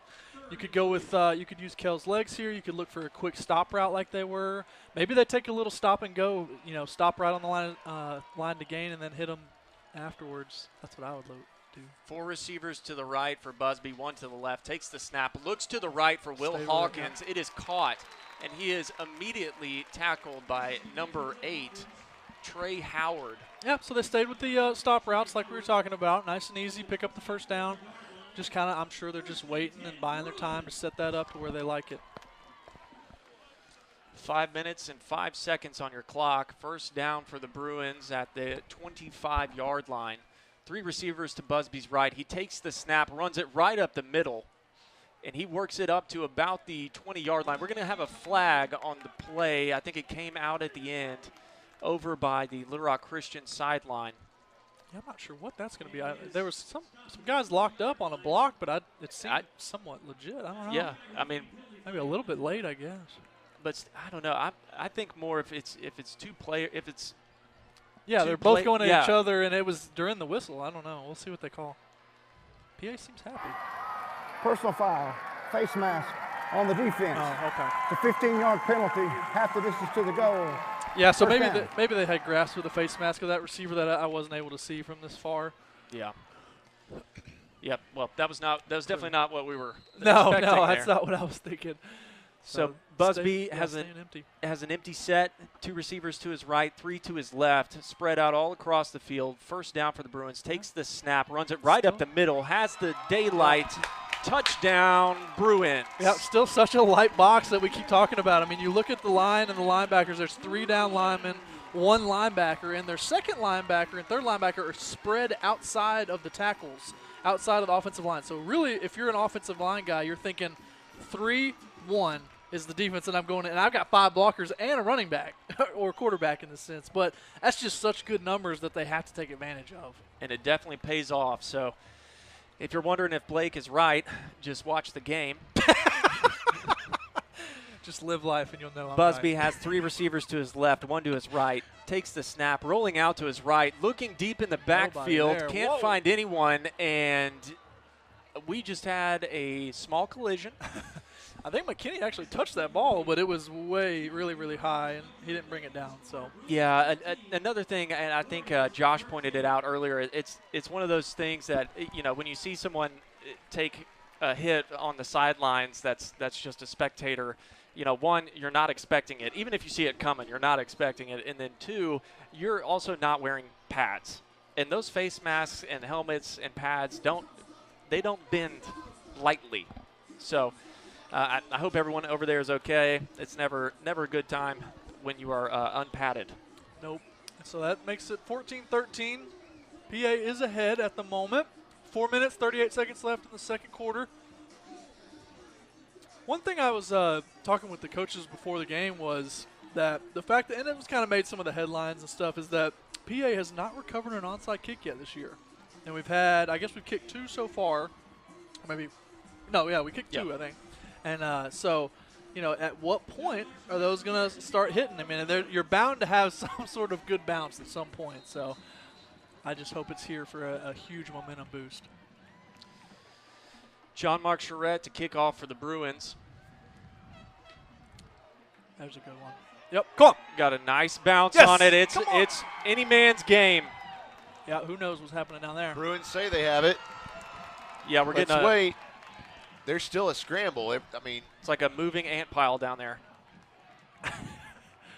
Now the Warriors say they do. What's happening? I'm guessing the Bruins did have it. Yeah, man, that's a tough one. That's such a hard play to make down there. Yeah, and Charlie Kotros was down at the bottom of the pile, and the way that he got up and the demeanor that he showed is like, dude, I got the ball. Man, that's tough. What a good kick, though. He got a good bounce on it. The ball was live. Yeah, that was the bounce that, out of the kicks we've watched this year, that was the one we were looking for. Mm-hmm. So hopefully we can recover from that. 14-13, Bruins lead, 4:36 on the clock. White takes the snap, but we get a whistle before anything's able to develop. A PI roofing penalty. Another false start, it looks like. Before the snap, false start on the offense. 5-yard penalty. Replay the down. I always forget I don't have to do that when the ref is going to talk into our ear here in about 4 seconds. Well, it's just a habit to call it out. Right. So I apologize, listening crew. Good. No, it's reinforcement. yes, that's what it is. You hear it more than once. But yeah, that's like the 3rd or 4th, I think, pre-snap penalty for the Warriors that makes it into 1st and 15. So they put themselves behind the sticks a couple different times. White takes the snap, 3 receivers to his left, looks to the left, and it goes in and out of the hands of Cade Bowman.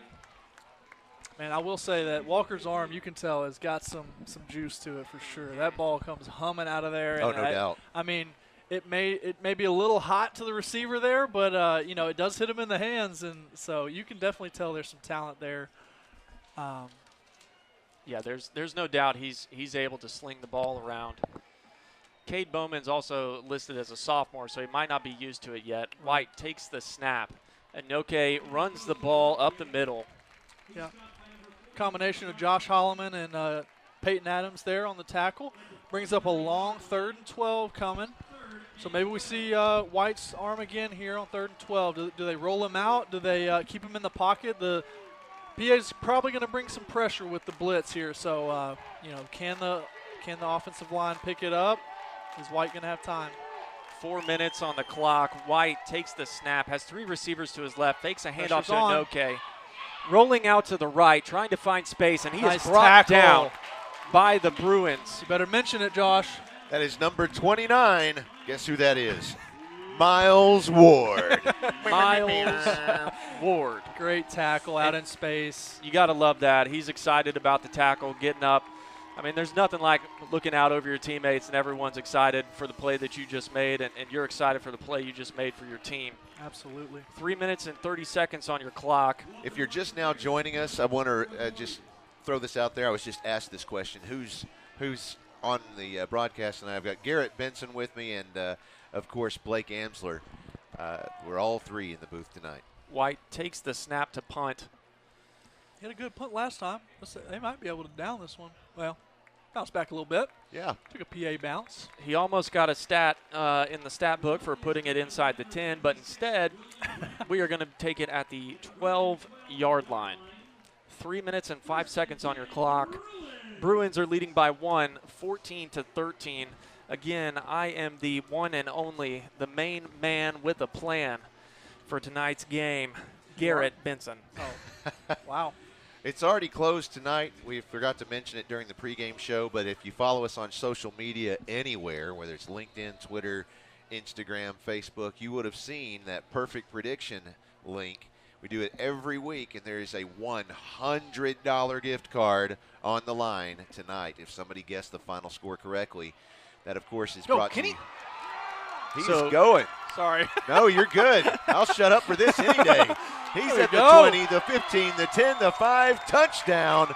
Look at that. That is a 90-yard touchdown. We'll call it 88-yard touchdown. Yeah. So that definitely hurts if you're the Warriors, because it's 2 minutes and 52 seconds on the clock, and I mean, there's nothing more helpless than when you're on the defense running down the field, and the only thing you can see is that guy's numbers. Sideline warning issued to PA. The first sideline warning of the game. I think the ref the touchdown's good. The coaches or something. Coach Lucas down there telling everybody, get back. Yeah. There are people everywhere. I'm not surprised that we're going to have a couple of those tonight. Oh, yeah. Empty backfield again for Kel. 2-point try coming up. Do they rely on Kel's legs again? Let's see. There's the snap. He's going to pass it. Oh. That is complete to Charlie Cotros. He got it. Nice. Will Hawkins. Nice. 2-pointer. Beautiful little play. Oh, yeah. Will Hawkins confident in that catch and making sure everybody else knows it. Look how fired up Charlie is. So for people that don't know, Charlie Cotros used to go to Little Rock Christian. I'm sure he's all kinds of friends on the sideline, so he is jacked up. Hey, it's all kind of friends before and all kind of friends after, but it's all business right now. Absolutely. Beautiful. Bruins lead 22-13. Under 3 minutes left in the half. Be sure to stick around for the Akel's Carpet One halftime show. We've got dance team, band, cheer, and then we have a great interview with A.K. Nichols from the golf team talking about her recent wins and the rest of the golf season. It's actually a pretty cool interview. I enjoyed putting it together. It was a lot of fun. And just another opportunity to remind everybody, I'm Garrett Benson. What did I say earlier? I'm just saying, say your name. I'm Joshua Carroll. Thank you. Putting like voices to names. Are you going to say your name? My name is Blake Amsler. And we are the Bruin commentators. We are the three amigos. You guys have really, you guys have really taken a step up. Oh, nice. Oh, nicely done. He didn't even know it was coming to him. Show it. Give me the sign. He was on the 50, so that should count. Whoa, yeah. There it is. That is the very first. Nice. That is the very first onside kick the Bruins have recovered this year. Hey, those are momentum breakers right there. And the entire Little Rock Christian coaching staff is ready to say something. But there is music playing on very loud speakers, and there's a bit of a distance between them and referees. So why do we have confetti falling? Oh, it's student section. They're excited. I guess our student section was waiting on that one, huh? Well, what huge play. Opportunity here for PA to really put a stake in if they can get a touchdown here. 3 receivers on the left, 2 on the right. And looks like those coaches are not Warriors calling a timeout. He wants some words. Timeout. Little Rock Christian. Second timeout. No, he only called the timeout so that he could talk to the refs a little more. Oh, yeah, this is private time. Yeah, you know, it's always a good sign when you put your fist up with your finger and you point for him to come to me. Yeah, that's always a sign for success. Wow. Yeah, I don't know how far that's going to get him. Yeah, okay. A couple assistant coaches getting fiery over there. We got fingers pointing. See, this is what the onside kick creates. It just creates hecticness and everything. Well, if you've heard it on the crowd mic, I'm not sure if you can or not, but there is an air horn in the crowd. And I was asked earlier, just a few minutes ago, if that's legal, and somebody said no, it's not. It is at outdoor events. It is legal. And now in an indoor event, artificial noisemakers such as air horns, cowbells, stuff like that, at an indoor event, volleyball, basketball, and so on, those are not legal. But at an outdoor event, they are. Well, I'm not sure if we can get a delay of game, but Little Rock Christian is still pleading their case over there. And, I mean, honestly, it's hard because the white hat's over there, so he can't whistle the ball in. Right. Well, so he would never get that. He just needs to walk away. He would, yeah, he would need to walk away, yeah. And just give up on it. I mean, they're not going to go back on the call now. There's no replay. No. Not until you get to the playoffs. 2:51 left in the half. There's the snap to Busby. Good time. There it is. Nice pass to John Mark Charette, and he is forced out of bounds. There's the flag I've been looking for. Grab him on the face mask that time? Yeah. Slung him down by the face mask. And if you're watching at home, one thing my dad always told me, especially with any sport, is you want to watch two things. And I'll say it here in 1 second. Personal foul, face mask on the defense. It's a 15-yard penalty on the end of the run. First down. Correction, be half the distance to the goal. One of those things is, one, the way that the ball moves. So in basketball or football and even soccer, it's designed to show you how the ball is moving. So if it starts to look weird, it's because someone touched it or hit it. And especially with face masks, when someone grabs your face mask, you pretty much lose control of your ability to turn, and you can see it. So that's how you can tell if someone's face mask is getting pulled.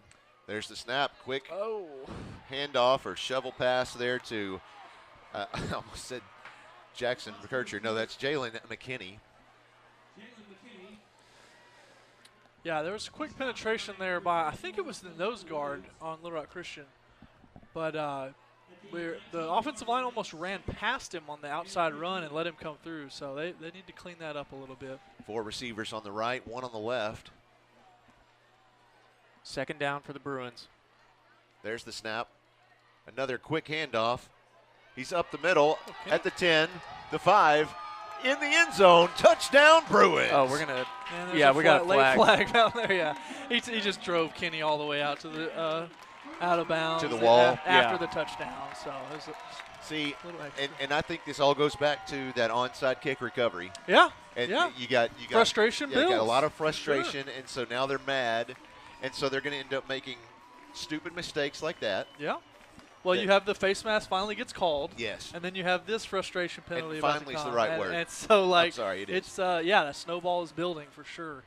Well, I mean, to keep it constructive for the most part, I think a lot of it always falls back on the coaching staff to set the example for the players. And there's nothing better than an example of a guy pointing his finger at someone and then screaming at his face. Yep. So it's important to keep your poise, and it will leak over to your players, and that's what this is all about. It's about the players anyway, not the parents. After the play, dead ball, personal foul, late hit out of bounds on Little Rock Christian. That 15-yard penalty will be assessed on the kickoff. Oh, those are my favorite. You get the onside kick from after the 50. Oh, yeah. Love it. So, I mean, just as we all want to get excited, it's always just important to remember it's about the kids. They're in high school. Let's set good examples. Bruins are going to go for 2. Kel Busby takes the snap, hands it off to – wow, what a run. Charlie Cotros. Got it, didn't he? Sorry, it was like a pinball game there for a second. Oh, we called him out? He says he's no. Now the other ref is running in faster. Hang on. Come on. Give us some help. He says, no, I saw it. It crossed the line. Oh, no, he didn't. Oh, they're not done yet. So and they're still talking about it. They are. I mean, it looked like his body was across, but obviously they have a much better line than we do over here. But I mean, for a quick blip, maybe his knee came down too soon or something. Yeah, possibly. That could be that's the only reason I can think of why 2 of the refs ran over to our sideline to explain something to Why is he talking to the Todd Ross, our trainer? I don't know what's happening. That's an interesting conversation, I'm sure. Well, he may have been. I think that was the referee that actually got hit earlier. Well, no, I'm being dead serious. Does he need to go under concussion protocol for? Is his eyesight blurry? That's why he missed them. No, I'm just kidding. I'm kidding. So it's going to be 28-13. Your Bruins are leading, and we are going to see the unique kickoff point, which will be at the 45-yard line. Love these. This is my favorite. I think the other day I saw a college game. They were kicking off from like the 40 or 30, yeah. the positive 40 or 30. And they kicked it deep for some reason. I don't know why. You might as well outside kick it to give yourself a chance. But you got 2 minutes and 5 seconds here in your first half of play. Shret's got it lined up again. See if he can get another good hop. Oh, nice hop. Bounce around. Yes. Oh! And yes. Oh, yes, sir. That was number 35. KJ Colin. Number 2 for him, back to back. KJ Colin has played his heart out all year. Give us the stat. When we recover, 2 onside kicks. Gosh, I think we've lost maybe 1 or 2 games. Right. I think it was games. like 95% of the time we win the game. It's very high. You put me on the spot right there going out those stats. And I do remember we lost to Ravenwood one year. I think we actually lost to Little Rock Christian one year when we got to – and we still lost. That's because apparently a catch isn't a catch. Right. So we went we'll pause on that. We went from no onside kicks to 2. Yeah, they come in bunches. I tell people all the time. Twins on either side, man in the backfield. Quick handoff goes to Kenny Jordan. He cuts up the middle, picks up a few. That was number 20 for the Warriors on the tackle, Preston Davis. Yeah, he's been great inside for the Warriors. I was going to say, was it not 2:38 on the clock and we were up by 1? Was it 16 to 13? Yeah. And it was 2:38. We were 50 seconds later, and they're scorching down on a 3rd touchdown. Empty set for Busby. I thought I saw yellow coming in from somewhere. Oh, so he's still going. Wow. He still has not met the ground. He is still on his feet. Boy, makes his way deep. So he started at what, the 20? No, what was it? The 18? Yeah, 18 yard line? 18 or so. Yeah. He was already in the Caldwell Toyota red zone, but now he's further in. And another Holloman and Associates first down. I mean, we just want to shout out all the sponsors. No one on McKinney right now. Oh, here he comes. 3 receivers on the right, 2 on the left, a whistle. That's a timeout. I believe that's their final timeout. Little Rock Christian. That's their last timeout of the half. So let's turn, while we're mentioning sponsors, let's turn to our Ron Jones Remax Affiliates Realty live fan feedback. He's standing up here in the press box saying, "Oh yeah, I love hearing it." Let's go over there. Let's see. Go Bruins and go Kenny. Team Hyman watching from Chicago, representing at the game. Let's see. The question from one fan says, does LRCA teach their players to taunt, dance, and whoop it up after every play? Do they realize they're losing again? Go Bruins. No comment. I do have a comment to that, actually. It's when we are fans of one school, it's hard to see things from another's perspective. I'm sure that it's shared on the Little Rock Christian end that they feel similar, but that's a part of sports, and that's why we love sports. Yep. Another fan says, "Go Blue." Go Blue. So the Bruins are going to take the field. 1 minute and 4 seconds left in your first half of play. Busby lone in the backfield, 2 receivers to his left, 3 to his right, takes the snap and immediately charges up the field, breaks the goal line. That counts. And I haven't seen a signal yet, but yeah, far side, I saw it. Okay, touchdown Bruins. It's funny, this crew, normally you'd see the white hat at least turn around and confirm the signal, but he hasn't done it tonight. Well, I think they saw one of their co-workers get hit at the beginning of the game, and everyone just felt, nah. So the Bruins are going to score. It's going to be 34-13. Goodness. Yeah, that's an onslaught. 3 touchdowns back to back to back. And I've said it time, and I'll say it over and over again. That right there is what makes the Bruins so dangerous. Absolutely. Oh. So it looks like the kick was blocked. The Bruins trying to kick an extra point. They aren't going to get it, but at this point in the game, as of right now, this very second, it's not going to matter much. the Bruins leading by 21 points. And you know me, I'm always harping on the offensive line. That was an absolutely tremendous play there on the touchdown. It was only a, 3 or 4 yard run, but you could see everybody slide over to the right, seal off their guy, and create a huge wall for Kel just to hit it right outside the tackle. Makes me happy to watch. I want to go back and watch that play a couple times. I don't know if y'all saw it, but coming off of the field after that last play, Alan Thomason walked over to the referee and had a question for him. I would love to know what they were talking about. Look, I would say another thing that my dad taught me about sports. I mean, him being an NBA referee for 16 years, he was able to provide a lot of insight for me, especially from a referee's perspective. Is that, man, these guys are out here, and yes, they're getting paid, but they're willing to educate as well. Oh, yeah. Sure. And if you want to ask them a question, just tell them I have a question. Yeah. They'd be happy to explain something to you or break it down. Here's John Mark Charette. Nice, another bounce. Good catch. That was a nice. Is it loose? No, you got it. This time the refs a little quicker to get out there. Yeah, that was a great catch by Tate Collins there, sophomore receiver. It was a great catch. And we got to compliment these kicks too. I mean, those are 3 great ones back to back. Yeah. I mean, in a row, and especially for the other games we've seen this season, we've kind of had a hunger for seeing kicks like that. So it's nice to see that, and especially get 2 onside kicks coming into this game with none. And I know you all have loved hearing my voice, and you're about to hear it some more.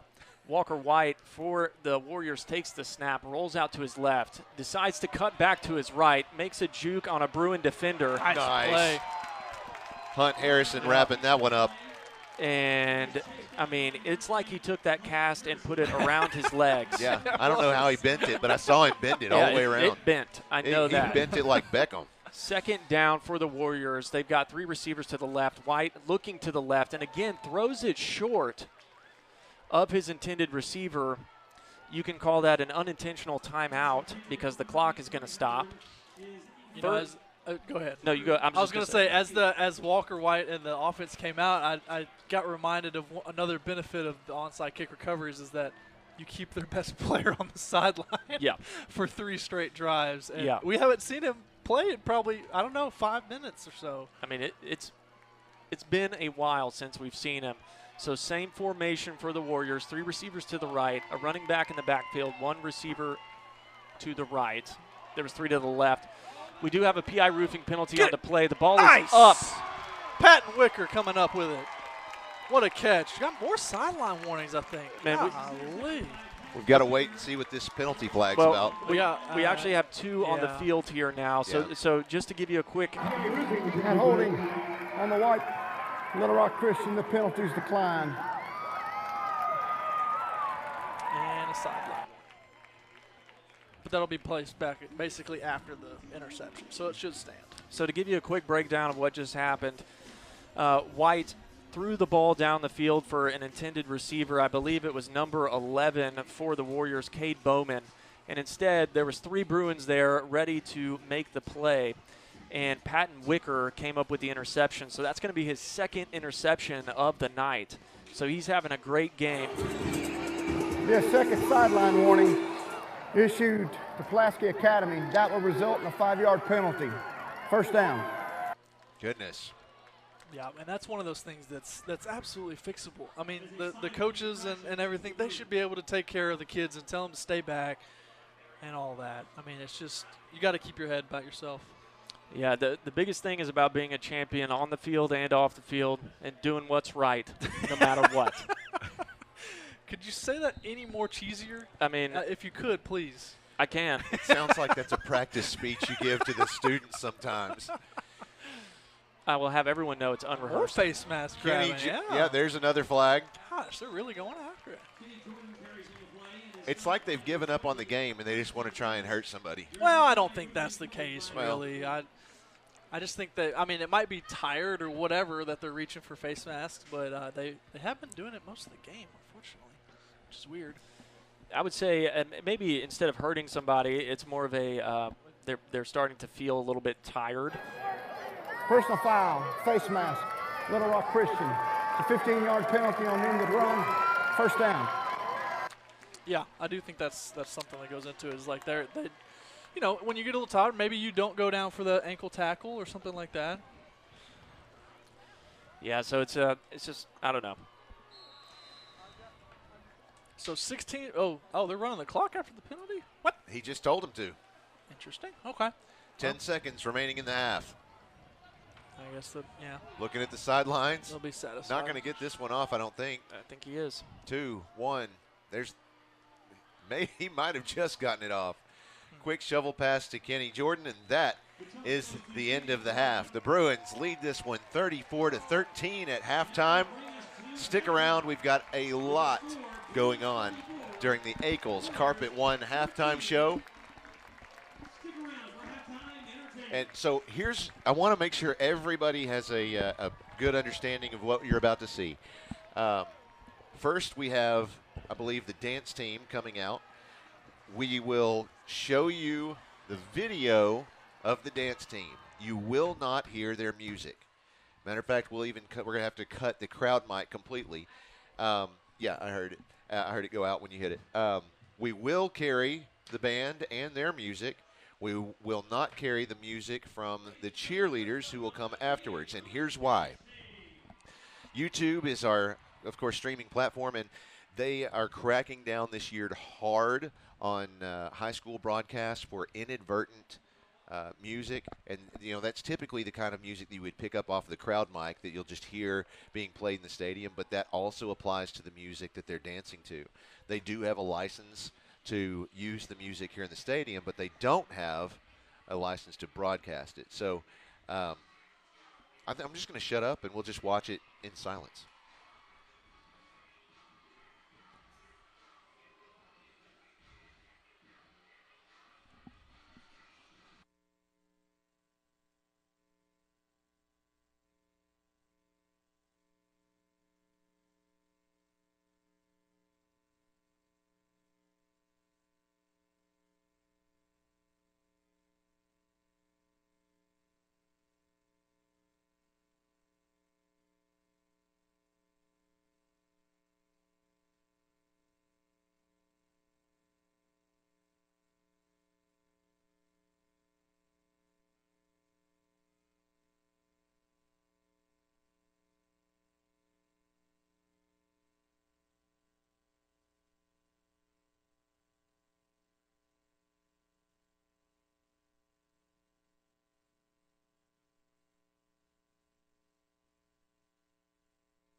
Over the last 20 years, Marvel movies have taken Hollywood by storm. We all love to see our favorite superheroes triumph over villains and save the Earth, or even the universe, from certain doom.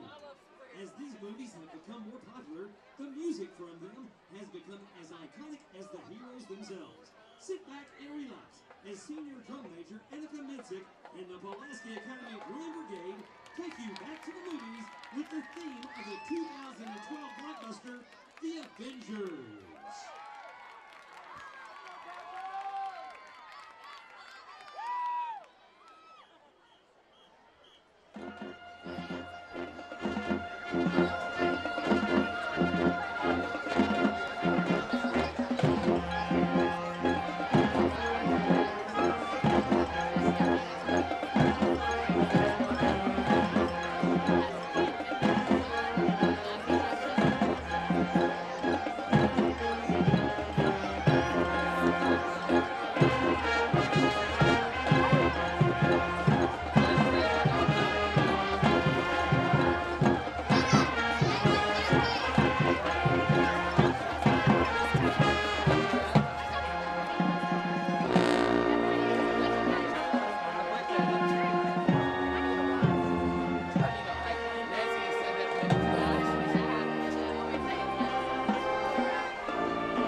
The Bruin Brigade will close tonight's performance with songs from the most popular soundtrack in the Marvel franchise.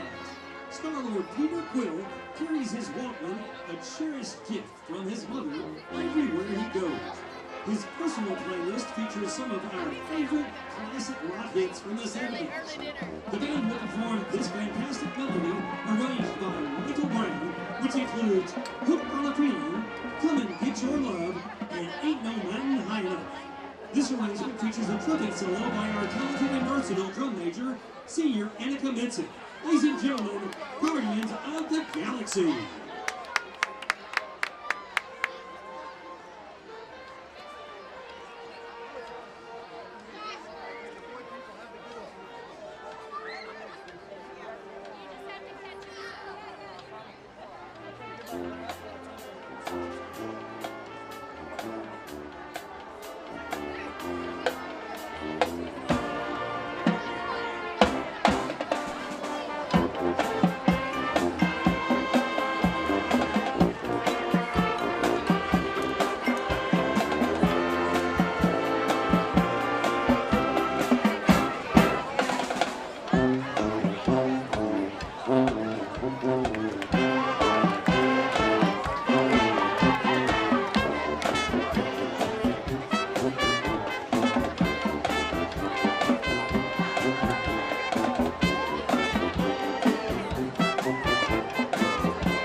conducted on the field by senior drum major Annika Minson and is under the direction of Mr. Lee Martin.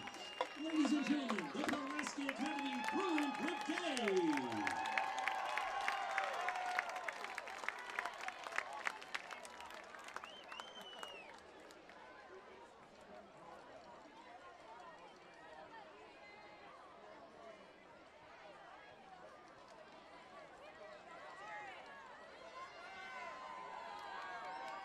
All right, that was the Bruin Brigade, of course, doing an excellent job. And here come the Bruin cheer. As long as they're cheering, we'll be able to carry their audio. When the music comes on, we will mute that, again, because of copyrights and whatnot. Want to make sure, again, as I mentioned earlier, YouTube is cracking down on high school broadcasts that use copywritten music. There's several schools that I know about personally that have had their stream discontinued. It's actually they've canceled the channel completely, so they don't even have that option anymore. All right, let's just watch their talents.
Well, I played golf since I was about 7 years old, got into it when I was young. I was always very solidly average at golf, and I went to a school where everybody else was really good at golf, so I was never on a golf team, so to speak, but I've always enjoyed it. Played countless rounds of golf, Gets me out of my office a little bit, which is nice, and get out on the course. I don't get to play, obviously, but, you know, it's fun watching them play. We've had a lot of success. We have a full schedule. We finish top 5 every year. We actually had a boys runner-up about 3 years ago. So, you know, it's a healthy program right now, and I love it. Well, I'm 16, and I started playing golf. Well, I did gymnastics till I was 10, and then I quit gymnastics and picked up golf and started playing tournaments when I was like 10. And, well, I didn't really think I would like golf when I started, but I love it, and I think it's more like the competitive factor of it, and I have no patience. Somehow I love golf, and you have to have patience, and I have none. But I don't know, I just make it work, and I love it. She obviously is a great golfer. I watched her grow from a freshman. She's a junior now. Coming in as a 14-year-old, she probably could have beaten everybody that she was playing against, but I think a few nerves and stuff, as it would for any 14-year-old. But to see her grow, you know, her sophomore year, she won the 4A state title, came in top 3 in the state overall. Now here we are as a junior. She just won the conference by, what, 30 strokes maybe?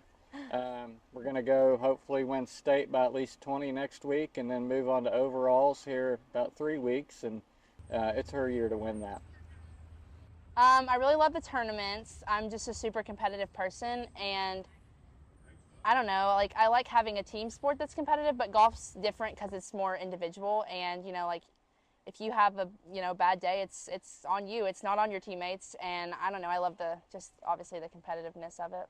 Every level of state, you know, 6A, 5A, 4A, 3A, 2A, all the way down, the top 3 girls, they qualify to go to overalls.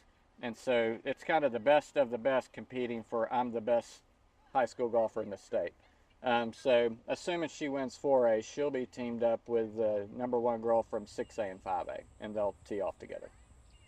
I love PA. First of all, the teachers are amazing, the coaches are amazing, everyone here is so nice. It feels like a big family, and I could tell you probably every single person that is in my grade right now, which is it's pretty neat, because I know at a lot of other schools you don't really get the opportunity to get to know everyone, so that's nice. I play basketball here, and then FCA, medical club, and Spanish club this year. So the recruiting process for each sport is a little different, but for golf, you can't start talking to coaches like face-to-face or really over text too until June 15th going into your junior year. So before this summer, I was just emailing coaches and kind of letting them know, hey, like I'm interested in your program and everything, like pretty much every month, and just in hopes that they would come watch you play and everything, which during their season, since golf is kind of year-round, it's a little bit more difficult for coaches to come out and watch during the school year. So this summer was a really good opportunity for me to for coaches to come watch, and obviously I've always wanted to go to Arkansas. Go to Arkansas. And how old are you now? 12. You want to play college golf? Yes. You do? I want to go to University of Arkansas. Okay, so you know, whenever she offered it, I was like, yes, immediately. So my dad, he played golf in college, and when I was younger, when I was doing gymnastics, he was playing in all kinds of really big tournaments, and, you know, I would go out there to the course with him and practice, and, you know, he kind of was always like, you should play golf, I think you'd be pretty good at it, and I was kind of like, no, I like gymnastics, I'm going to keep doing this, and then I quit gymnastics, and he was like, okay, you are going to play golf, like, you are going to come play golf, you're going to be good at this. So I started playing, and it kind of just, I don't know, it just stuck with me, and I really loved it immediately. So. Yeah, so I actually graduated high school with her dad, and I remember looking at him one time in class thinking one of these days he's going to have a world-class golfer as a daughter. No doubt. I didn't really think that.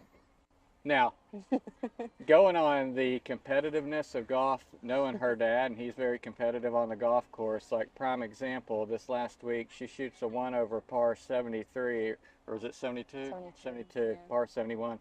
Walks off the course, well, that was horrible, you know, just finding every stroke that she missed out there, and I'm thinking, you just beat these girls by 30 strokes, but that's the competitive fire, and that's what it takes to get a scholarship to Arkansas. Always looking to get better.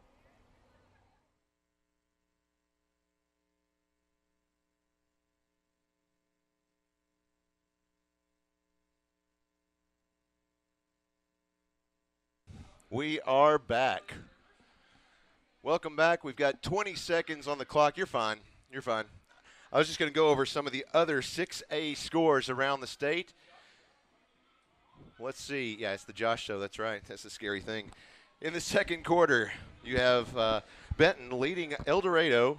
El Dorado? El Dorado. El Dorado. I was corrected on that. El Dorado. 34-21. Benton leads that one. Where did we meet them? Remind me. We met them on – that's right. We went to – so Christina and I went and hiked Petit Jean last week on Sunday and met some friends on the trail from El Dorado. Ah. So that was – I thought you were going to say you met the radio guy from El Dorado No. randomly. That would have been quite odd. They were just out there hiking the trail. We took the pup with us, and he went all – we went down there with the puppy. He went all the way down to the waterfalls and back. I was surprised. So let's see who else we've got. Marion leading Greene County Tech 24-8 at halftime. Sheridan leading Jacksonville 14-0 in the second quarter. Is Jacksonville 6A now? They moved up. They moved up too. Yeah. Okay. I So see that's- Van Buren hanging with Greenwood a little bit. That's kind of surprising. Greenwood leads that one 36-21 in the third quarter. Another 6A score. You have West Memphis leads Sylvan Hills 28-10 at halftime. Wow, Maumelle is losing to Pine Bluff 20-0. Wow. Pine Bluff might have a good team. How about another 0 score? Lake Hamilton 34, Siloam Springs 0 in the second quarter. Yeah. Lake Hamilton's definitely got a solid squad. That's gonna be a fun game later in the season for us. We've got our next week opponent, Mountain Home, falling behind Russellville 17-14. Russellville leads that one. Mountain Home is where we are headed next week. Hey, I'll be there with you. Sounds great. Because this guy next to me is a worldwide traveler next week apparently. Yeah. Actually, it's 2 weeks. Thank you. 2 weeks. Excuse me. Excuse me. Just had to catch my voice there. Oh. Where are you headed? I just caught you with a cough drop, didn't I? I'm headed to Rome. Rome? Like Rome, Arkansas, Rome, Tennessee, or Rome, Italy? Port Rome, Texas is where I'm headed. Okay. An exciting place, I'm sure. Yes. It's very close to West Chesterton, Fieldsville. So the day after Mountain Home, game, I'm Adam headed Sandler to reference? Dubai. So I've got Yeah. I got you beat by a little bit. Okay. You're going to Dubai? Yeah. What? The day after the Mountain Home game. Whoa, for work? Yeah. Nice. Yeah. That's cool. All right. Well, okay. I'm just gonna go to Italy. So Don't waste your time in Italy. Vatican You go to City. Dubai. Yeah. They just fly. Okay. Wow. Back to the game. Well, I'll be in Little Rock, so you know. There Okay, you go. so we'll be well represented. Yeah. 10 seconds. We're getting ready to start the third quarter. Once again, this has been the Eagles Carpet One halftime show. Hey, Hey, Kevin. Coach Kelly's in here. He wanted to say hey. Here, hang on. Say hey. Hey. There he goes. There's Coach Kevin Kelly right there, folks. He's a realist. He's a literalist. If you've ever wondered what Coach Kelly's like, that is it right there. That's it. Say hey. Hey. You ask for a hey and you get a hey. I'm complimenting you. Oh, never a non-coaching moment. Coach, tell me, you'll know this off the top of your head. Hey, you'll know this. I even threw it to him earlier. What was the percentage of wins if we have 2 or more? 136 and 5 if one. If we recovered 2, but if we were net 2, but that other team got 1 too on 2 of those. Okay. So if we were net 2, we were 58 and 0. Wow, after 2. That's crazy. Sure. Yeah. They're coming in So bunches now. what he was just saying is if we get 2 onside kicks, we're 58, and if we net 2, 58 and 0. And we had a couple of teams that kind of tilted that stat, so we were 58 and 2. But if we net 2, there you go. White takes the snap, fakes a handoff, throws it. Oh, wow. Ref took another one. Did he really? Is that the same guy? Yeah, I think it was. Ref took one. He was a little hot getting up, and well, so was that looks like Patton Wicker shaking up there too. They ran right into each other. No, there's. Someone said, "Is there a penalty?" There is not a penalty flag out there. So what happened is Patton Wicker and that center referee made contact with one another, I believe, yet again. Goodness, he's just not having a great night. Yeah, I'm surprised he didn't need a little. But he's having a great night at the same time. He's got 2 interceptions. White takes the snaps, hands it to Inoke, who works it up the middle of the field, gets a nice gain on the play, about 8 yards. I mean, that's one of their go-to plays for the Warriors. Hand it off and let Inoke barrel it up the middle. Same formation for the Warriors. They're already lined up. Same play run. Inoke taking it to the right side. And he is met by number 29 for Miles. Miles Ward for the Bruins. So it's going to be 3rd down and 2. Warriors are really going fast. Now they slowed down here on 3rd and 1 or 2. See if they keep on the running game. Same formation. White fakes the handoff, looks to the right, throws deep in the end zone for number 17 for the Warriors. Tate Collins catches a touchdown. The Warriors scored a touchdown for themselves. You're welcome for that amazing commentary. Yes, a touchdown for themselves. Just to give you a little bit of what's going on up here, I have Josh literally making hand motions to I don't know who. Christina, the producer. Well, there's like 15 people behind that piece of glass. Sure. So who knows? We have our own language. So Warriors touchdown. The kick for 1 is up, and we got it? And it's good. It sailed over Way the left, Buck Center. yeah. It's back there in the creek somewhere. For sure.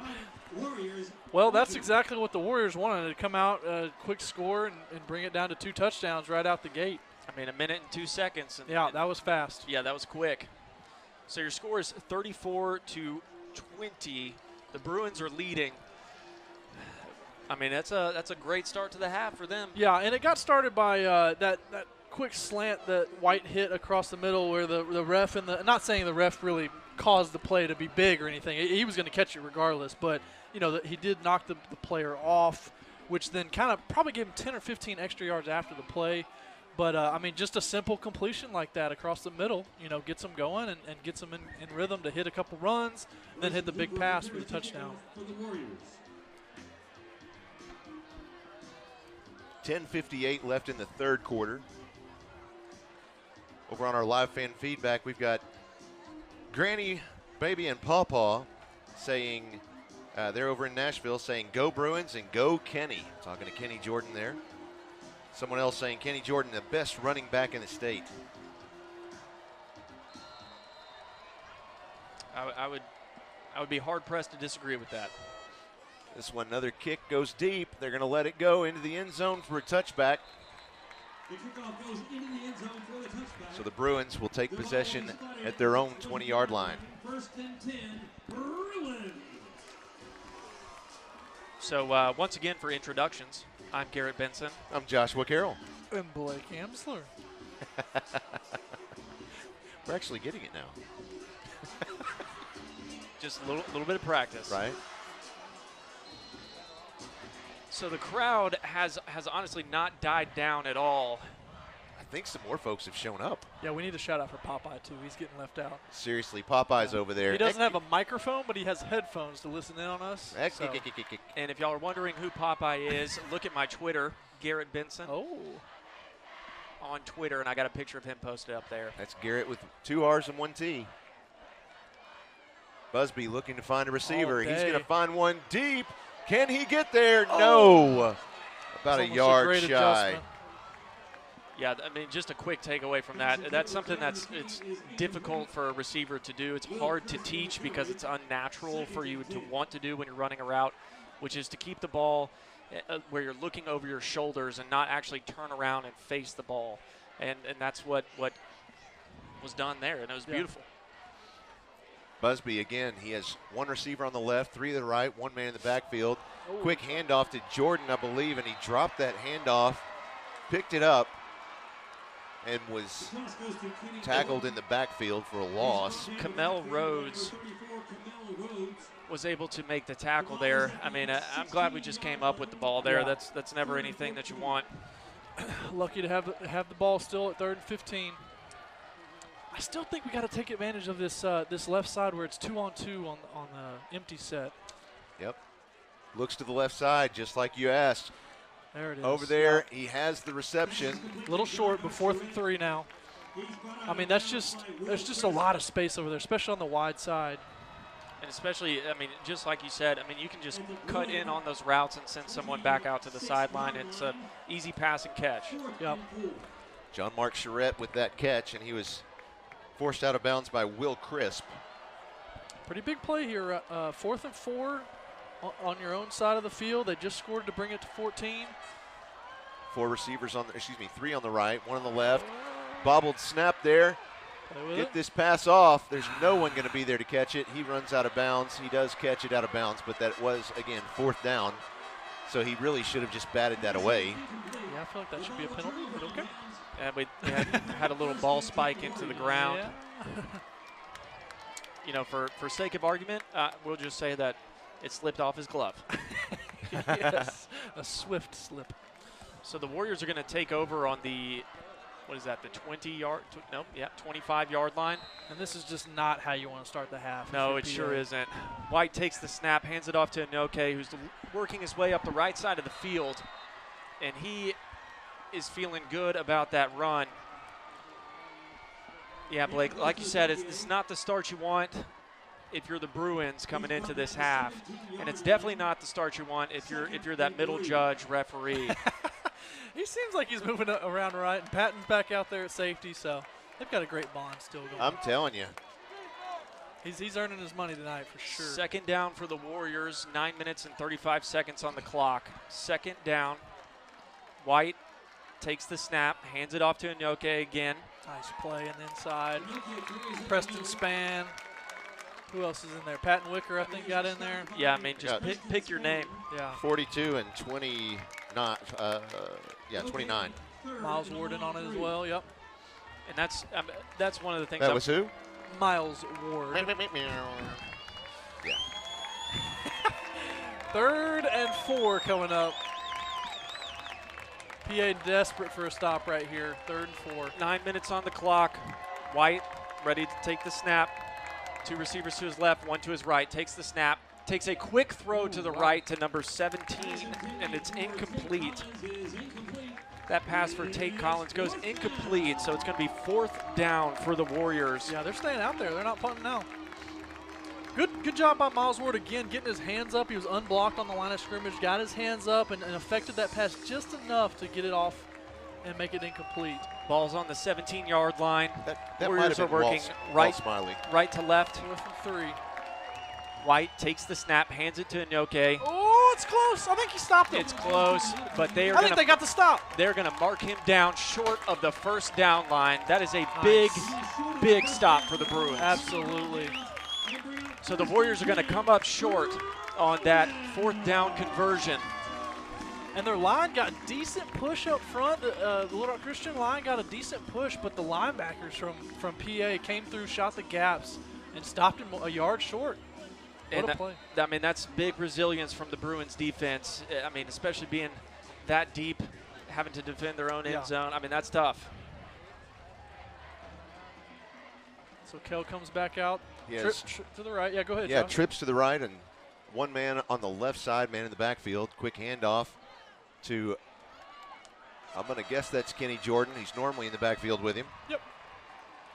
He picks up what looks like 7 yards. Yeah, beautiful gain on 1st down to bring up a short 2nd down.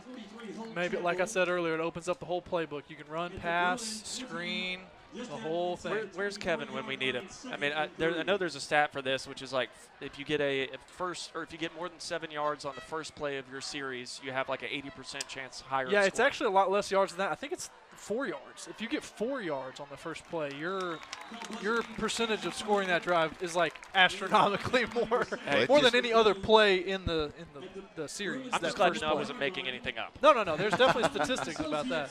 You didn't pull a Josh this time. So a Holloman and Associates first down for the Bruins. 3 receivers on the right, 2 on the left. Busby working from an empty set. There's the snap. Looks to the left side. Passes out there. It's complete. There you go. That's that 2 receiver side I was talking about. You got 2 on 2. You get one of the receivers to block his man. You get a nice quick pass. And then what that does is that puts the receiver catching the ball on the line of scrimmage, and that defender's about 4 or 5 yards off and gives your receiver just enough space to make one cut and it picks up 8 yards, and you barely had to do anything.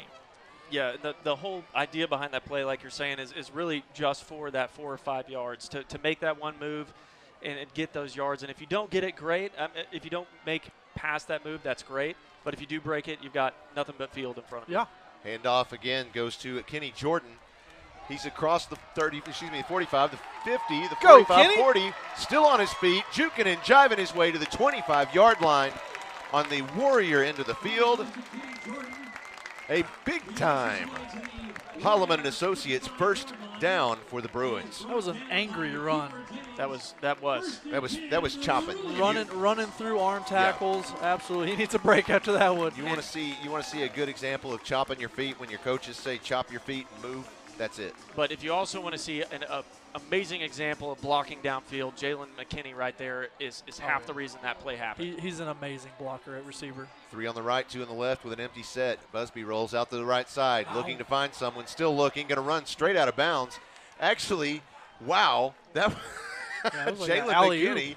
Little alley-oop catch there just to get the ball back to the line of scrimmage. Yeah, I think unfortunately he's going to maybe lose a yard from that, but they're never going to know exactly where they are. He had Will Hawkins open about 10 yards downfield and just missed him. They did mark it back 1 yard, so 2nd and 11. 7:02 left in the third. Charlie Cotros in for Kenny at running back. You have 4 receivers on the right, 1 on the left. There's the snap. Lots of pressure. Oh, he sends it sailing. Ball. Oh, wow. Nice outstretched try there. Yeah, decent attempt. Pretty decent ball by Kell. A little bit further outside. But the one thing as a quarterback coach you're saying is don't underthrow it inside and allow them to undercut it to pick it off. If you're going to miss, you want to miss towards the sideline in that case. And I really like what I'm seeing out of Kell, just working in the pocket. And especially having that football sense of knowing when to move and also when not to run, because he had an opportunity to run there and chose not to take it. Oh, you can thank the O-line there for giving him plenty of time to do so. Busby with the snap, looks left, and he's hit as he throws. Nice. The Bruins are able to catch it. That is John Mark Shred. Yep. I mean, my goodness. No, you're fine. He's all over the place. Just like we're all over the place. And that's just because we all share the excitement of being up here and getting to experience this together. So a Holloman and Associates first down, 6 minutes and 35 seconds left to play in the third quarter. They're inside the Caldwell Toyota red zone. 2 receivers on the right, 2 on the left, 1 man in the backfield. Quick pass this time. That was out there to Will Hawkins. And he's in the end zone for a Bruin touchdown. That's the space I'm talking about. Nice, simple bubble route like that, but Will Hawkins catches it with 4 or 5 yards away from the defender. It makes him miss and gets in the end zone. Whoa. Yeah, I'm watching the same thing. They did not call a touchdown. Oh, they put him down? There is no touchdown. Down on the inch line, yep. Man, they're at the 1-inch line. So 1st and goal for the Bruins. And now he takes it, jumps over the pile, gets into the end zone. Somebody show me a signal. Quit making his guess. Yeah, I know. Did anybody show it? I mean, there's not a single calling for it. No, I didn't see it. There's not a single official that's announcing touchdowns tonight. They are putting it back on the 3-yard line. So yes, they did give him the touchdown. So they're going for the 2-point here, but yeah, they're definitely not very expressive with their touchdown calls at all. They haven't been all night. It's the side judge that's the only one that we'll see it from. Quick Will Hawkins once again, a little shovel pass to him. He marches it right inside for the 2-point conversion. I'm so happy to see Will Hawkins have that success because I was talking to the coaches before the game. They said he had a great 2 weeks of practice after Russellville. He's just been really just busting his butt the last 2 weeks, and it feels good to get that. Not maybe I guess not the touchdown, but he got it down to the 1 and then got the 2-point on top of it. So. Yeah, I was going back. You mentioned just a moment ago that offensive line.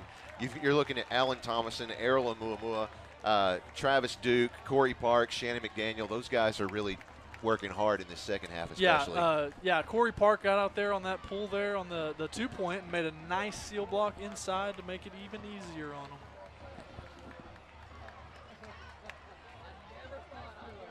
Grandparents watching and cheering from Copper Mountain, Colorado. Go Bruins. Where are you at, folks? Send us a text to our Ron Jones RE/MAX Affiliates Realty Live fan feedback. That's at 501-570-6464. Now, here's the question, Garrett. Yep. At 7 p.m. next Friday, what time is it going to be in Italy? It's going to be like 2 a.m., 3 a.m. I have expectations. I plan to deliver. Okay, thank you. Thank you. I love it. Look, even if it's just like, if it's the last thing I do, it will be. Watch this. Watch this.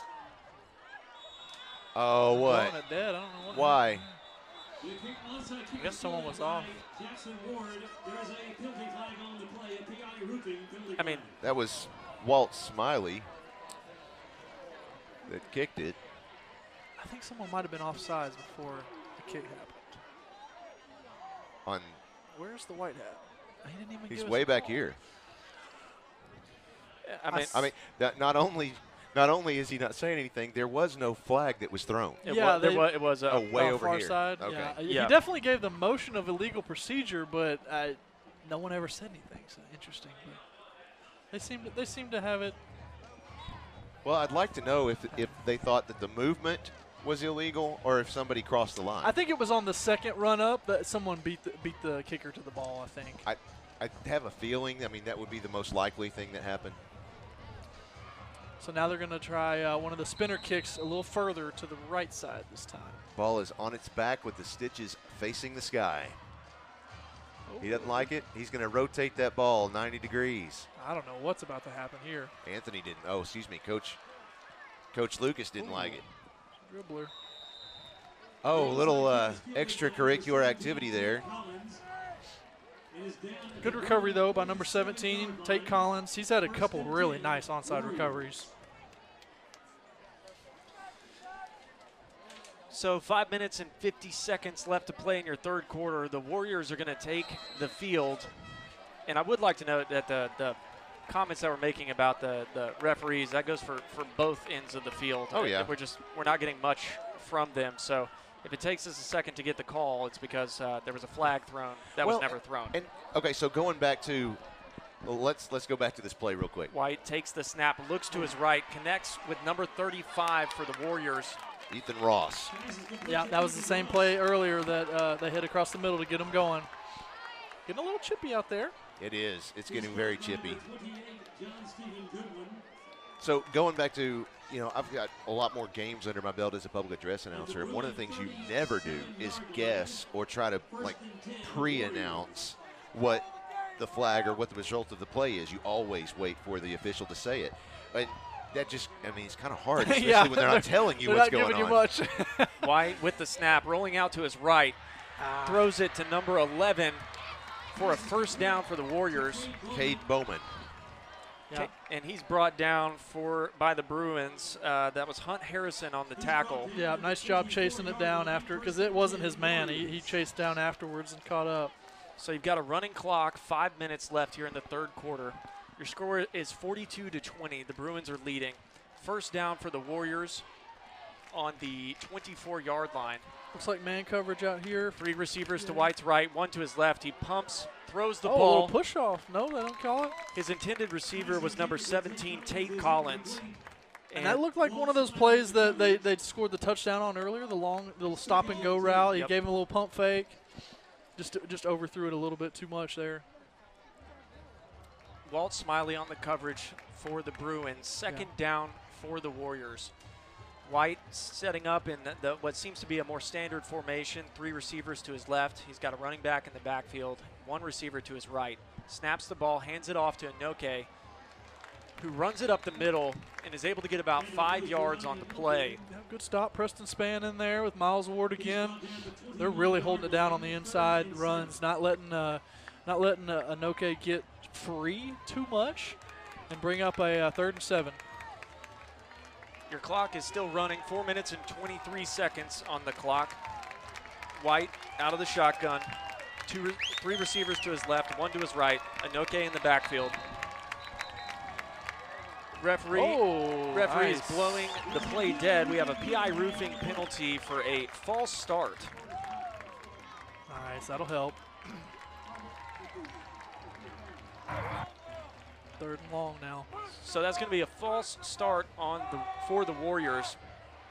What that does is that tells your defense now that this is going to be a pass. Like, you know it's going to be a passing down now. And so Coach Taylor up there, he can draw up all kinds of blitzes, whatever he wants to run. And then it really locks in your secondary, too, to whatever coverage you like the best. In the secondary, you're going to run on 3rd and long. White in the same formation, looking to his right, decides not to throw it, runs it up the field. He's got the momentum, and he basically falls forward for the first down. Yeah, he picked it up. He's thrown out of bounds. I mean, we've said it a few different times, but, man, he looks at his strongest when he's loose on those scrambles. I mean, he looks like he's hard to bring down. Yeah. And that's why he's getting the college offers. That's what the colleges are looking for, is that quarterback that can throw the ball good enough and also can handle it on the run and scramble around. So a bunch formation for the Warriors, 2 receivers on both sides. White takes the snap, looks in the middle. Oh, wow. And it is almost intercepted by the Bruins, but instead it is tipped up in the air and it is caught what a catch. For the Warriors. Number 17, Tate Collins on the catch for the Warriors. Those are those onside kick hands coming into play. I know. Golly, that got tipped off of Hunt Harrison's club, and somehow Collins threw up one hand and somehow brought it in with a defender on him as well. That's just one of those catches that you feel like is supposed to happen. So 2nd 3, go ahead. White in the backfield, Inoke to his left. He hands it off to Inoke, who tries to run it up the middle, and there is nowhere to go. Yeah, that inside defensive front of the Bruins is holding up pretty well. You know, there's a bunch of 4th and 3s, 3rd and 3s that they've done really, really well on. Here's another one, 3rd and 3 coming up. Yeah, and if you're the Warriors, you'd think that probably now would be a good time to start picking up some pace. Yeah. And maybe look for White to keep it again. I mean, maybe they play action and let him keep it. Maybe they roll him out, give him a run-pass option. 3rd and 7.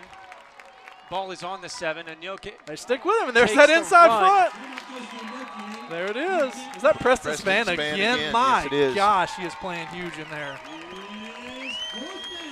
And I think we mentioned it earlier. Sorry to interrupt, but their offensive line is kind of taking up our defensive line and stifling them, but then that's just leaving a hole for Preston to come in there and smack that running back right at the line of scrimmage, and it's working out for PA. 4th and 4 coming up now. The Warriors are going to take the ball at the 7-yard line again. They're in a bunch formation. 2 receivers on both sides in tight. White out of the shotgun, looking to pass, lobs it to the end zone. Yes! He knocked it out. Stripped it out, yep. The intended receiver was play. Was that KJ that knocked it out? Sorry to interrupt you on that. 28. Yep, 28. So Jackson Ward was the intended receiver, but KJ came through with a backside hand. Beautiful. I think that was John Stephen Goodwin. Oh, it was our 28. I'm sorry. Yeah. I thought it was their 28. No, it was our 28. But on that play, I mean, all that goes to the secondary of the Bruins for making that play. And, I mean, an even bigger testament to the Bruins' defensive line for getting that drive in that position. So the Bruins are going to take over on the 7-yard line.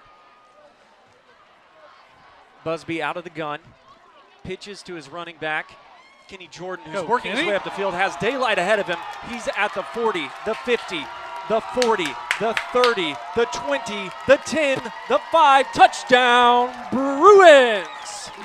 Boom! Always wanted to do that. You got your chance. Kenny gave you the chance. Wow. And I know number 20, that linebacker, is not a slow boy, and Kenny ran right away from him. Kenny the Jet Jordan on another super long run for the day. I don't have a stat book in front of me, but I mean, I don't know how many rushing yards we have. Well, that was 85 or 90 of them right there, so he's Right. got to be probably over 200, I would guess.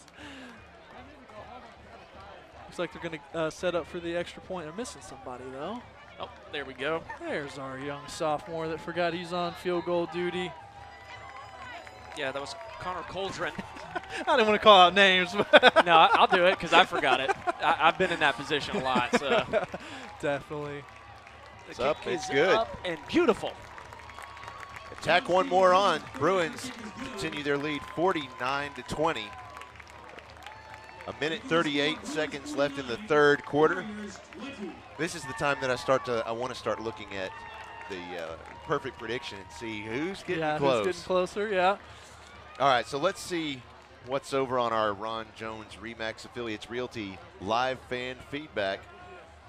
Bruin fans watching from Illinois, go Bruins. Also, great halftime show highlighting the many talented students. Thank you. Absolutely. And Kate's a beast on the golf course. Oh, no I kidding. mean, Well, and honestly, Blake, I hope you go back to tonight's halftime and go watch that, because do you remember it was about 4 years ago, I think, that she was interviewed by the Golf Channel? Really? Do you remember that? I think I do remember that. Yeah, I yeah, vaguely remembered it, and then I was like, wait a minute. Yeah, she did. So I was able to go back and pull out about 6 seconds of that interview where she said, yeah, I do want to play golf in college. I'd really love to go to the University of Arkansas, where she just signed a scholarship offer. That is awesome. So, yeah, I love that. Dreams coming true. So a bit of a pooch kick for the Bruins, and it hits the ground. Number 8 for the Warriors, trying to field it, and there's nowhere to go but down to the ground. That little pooch kick can sometimes cause some issues for the kicking team just because it's an uncharacteristic thing. The ball's in a weird place. The runner has actually a lot of space to start running and build some momentum. So good tackle there by Patton and a couple others. The ball will be spotted at the So the Warriors are going to take the field once again. 1st and 10 for the Warriors on the 28-yard line. They're going to be working up the field from our right to left. A minute and 30 seconds left to play in your third quarter. White in the shotgun, Anoke to his right, 3 receivers to his right, looks to his right, and it's one of the Bruins in the shoe. Yeah, hits one of the Bruins in the shoe. I mean, he threw a That was laser. An absolute laser beam. Goodness. He's now going to have a bruised toe. All right, so I'm going to throw this one out to Blake. It says, just a random question: if you're receiving if you're receiving an onside kick, why would you not commit numerous penalties in a row, moving yourself closer to your goal and the kicking team further away from theirs? That's from Joel in Michigan. I'm confused. So you're receiving an onside kick. They run offside, so that moves them forward. And then it moves them forward, and then it moves them forward. But that's going backwards away from the goal you're trying to score. Yeah, I think so. I don't think it's ever going to be a positive penalty for you. But, I mean, if you know you're going to lose the kick and they're going to recover it, you can commit a penalty to hopefully re-kick. Sure. But that's going to be kind of hard to determine that you know you're going to lose that. Yeah. Well, in any case, if you start committing penalties intentionally, there are rules saying that you can't do that. So yeah. White out of the shotgun, takes the snap, throws another laser that is a little bit too high, but he connects with number 11, Cade Bowman. You got to give it to him for getting his feet down right there. Yeah, that was a beautiful catch. Yeah, it was a little high of a ball, but he went up, jumped up, caught it, and brought the feet down. I think he probably got 2 in for the Scouts. Yeah, I think he did, yeah. 1st and 10 for the Warriors on the 44-yard line. This one says, thanks to the crew for making it possible for us to watch PA Live, and make sure to tell Blake that DC says hello. Nice. Hello. Shout out to DC. White in the backfield, Anoke to his right.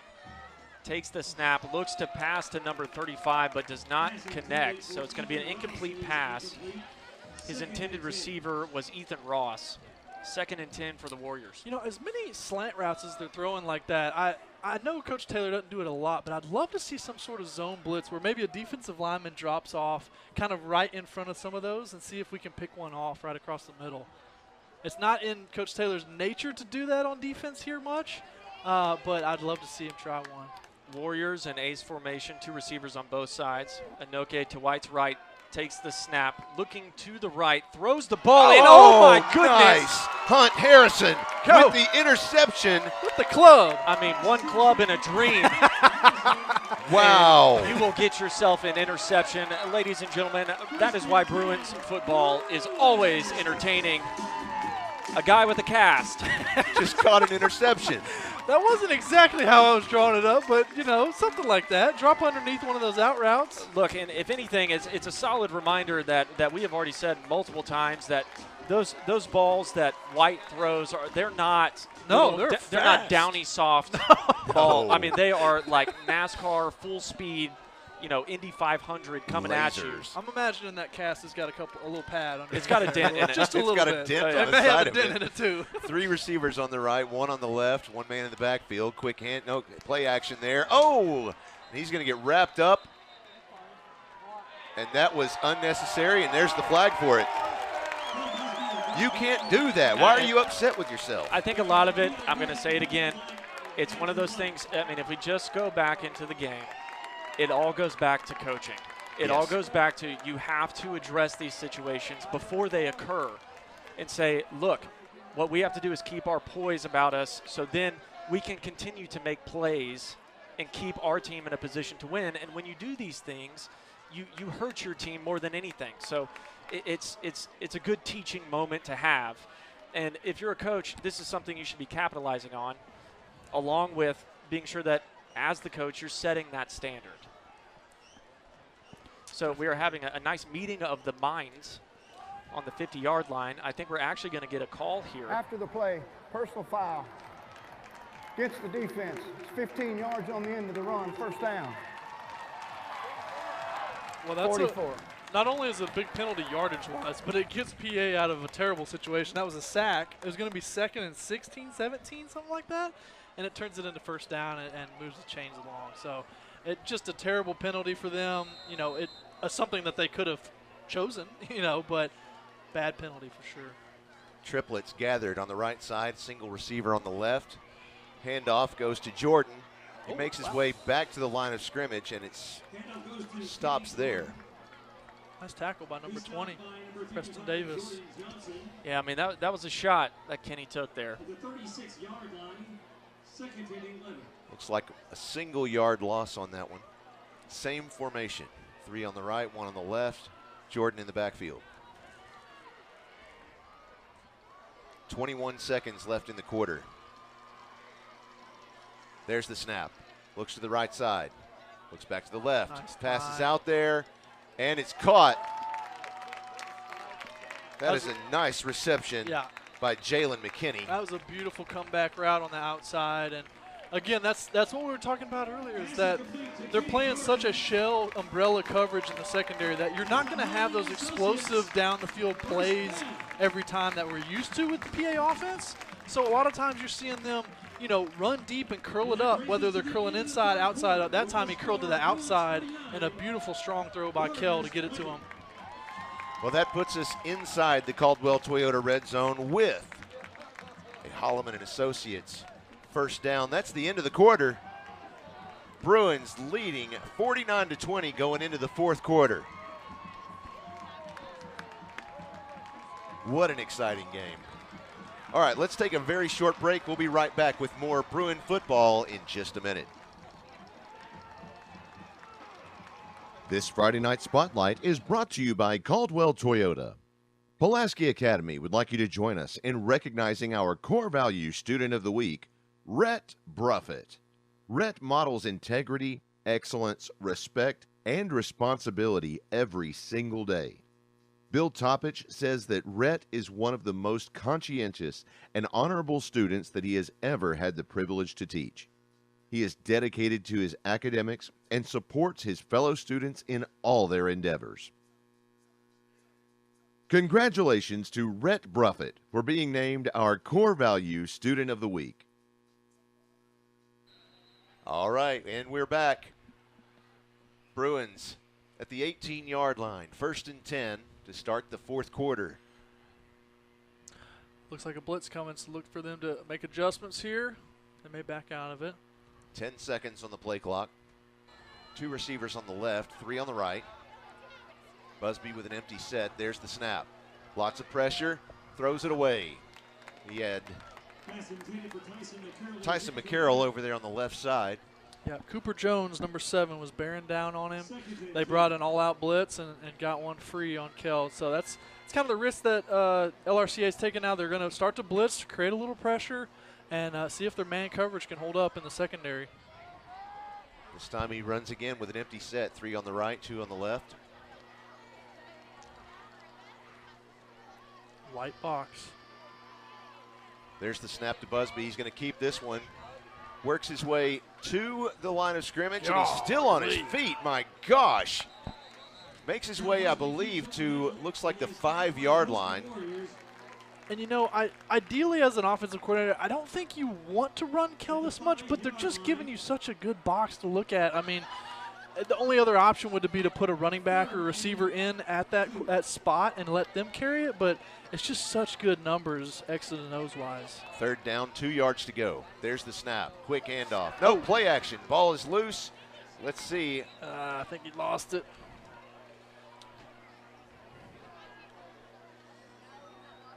Yeah. Busby had a hand on it when it was on the ground, but yeah, I think it might have gotten ripped away there, though. I'm sure it did under the pile. They had a better angle on it. Yeah. It is recovered by the Warriors. 1st and 10, Warriors. Well, not the end of the world. Still up 29, 11 minutes left. You got, defense has got plenty of room to work with here. They're on the 11-yard line when the turnover occurred. Well, it'd be nice if we could get somebody over here from the UK and get it to where footballs have flesh memories. You can see who last touched it. That would be an interesting day. Something was off on the routes there. Number 11 and number 5 kind of ran into each other on the same spot. I think someone might have run the wrong route. Christina must not be paying attention. Normally she's in my headset telling me stop that when I make Harry Potter references. She says she's tired. So that's going to be an incomplete pass for the Warriors. 11 minutes and 10 seconds on your clock for the fourth quarter. White back in the gun. Anoke to his left. He's got 3 receivers to his left. Rolls out to the left. Throws it. Oh, wow. Nice catch. A heck of a catch. Incredible catch. By Jacob Field for the Warriors. 1st down for the Warriors. They're going to start with the ball on the 33-yard line. Yeah, KJ got a hand on it at cornerback, but it just deflected right up into Field's hands. White, 3 receivers to his right, bobbles the snap, gets the pass off, throws it to number 1, Jacob Field, who's able to get a few yards on the play. White bobbled that snap off the gate, but picked it up off the turf and still got the ball into his hands. Great play. So the ball's on the 39-yard line, 2nd and 4. The Warriors are setting up in that same formation. White in the gun, 3 to the right. Takes the snap, fakes a short pass to the right, tries to look for a place to go, rolls out to the left, pump fakes, runs it up the middle. He's going to go down on the left hash for a 1st down. Yeah, that shows you his strength right there in the pocket to shed off the first tackle, but luckily you had KJ and it looked like John Stephen maybe as well, kind of combining for a tackle. He got the 1st down, but there's so much room there that you're like, thankfully they just got him down. He still gained 7-10 yards right there, but you're just thankful that he's on the ground. Yeah, once you're that last receiver or last defender back there, I mean, it's just you got to be the one to make the play no matter where it's at. Yep. White in the gun, Anoke in motion, way out to the right, 3 receivers to his right, looks left, pump fakes, throws it to his left side, goes in and out of the hands of number 5, Jackson Kircher. And I'm sure Jackson's wishing he had that one back. Yeah, that hit him in the hands. I mean, that was a good throw. I think he just lost it in the air.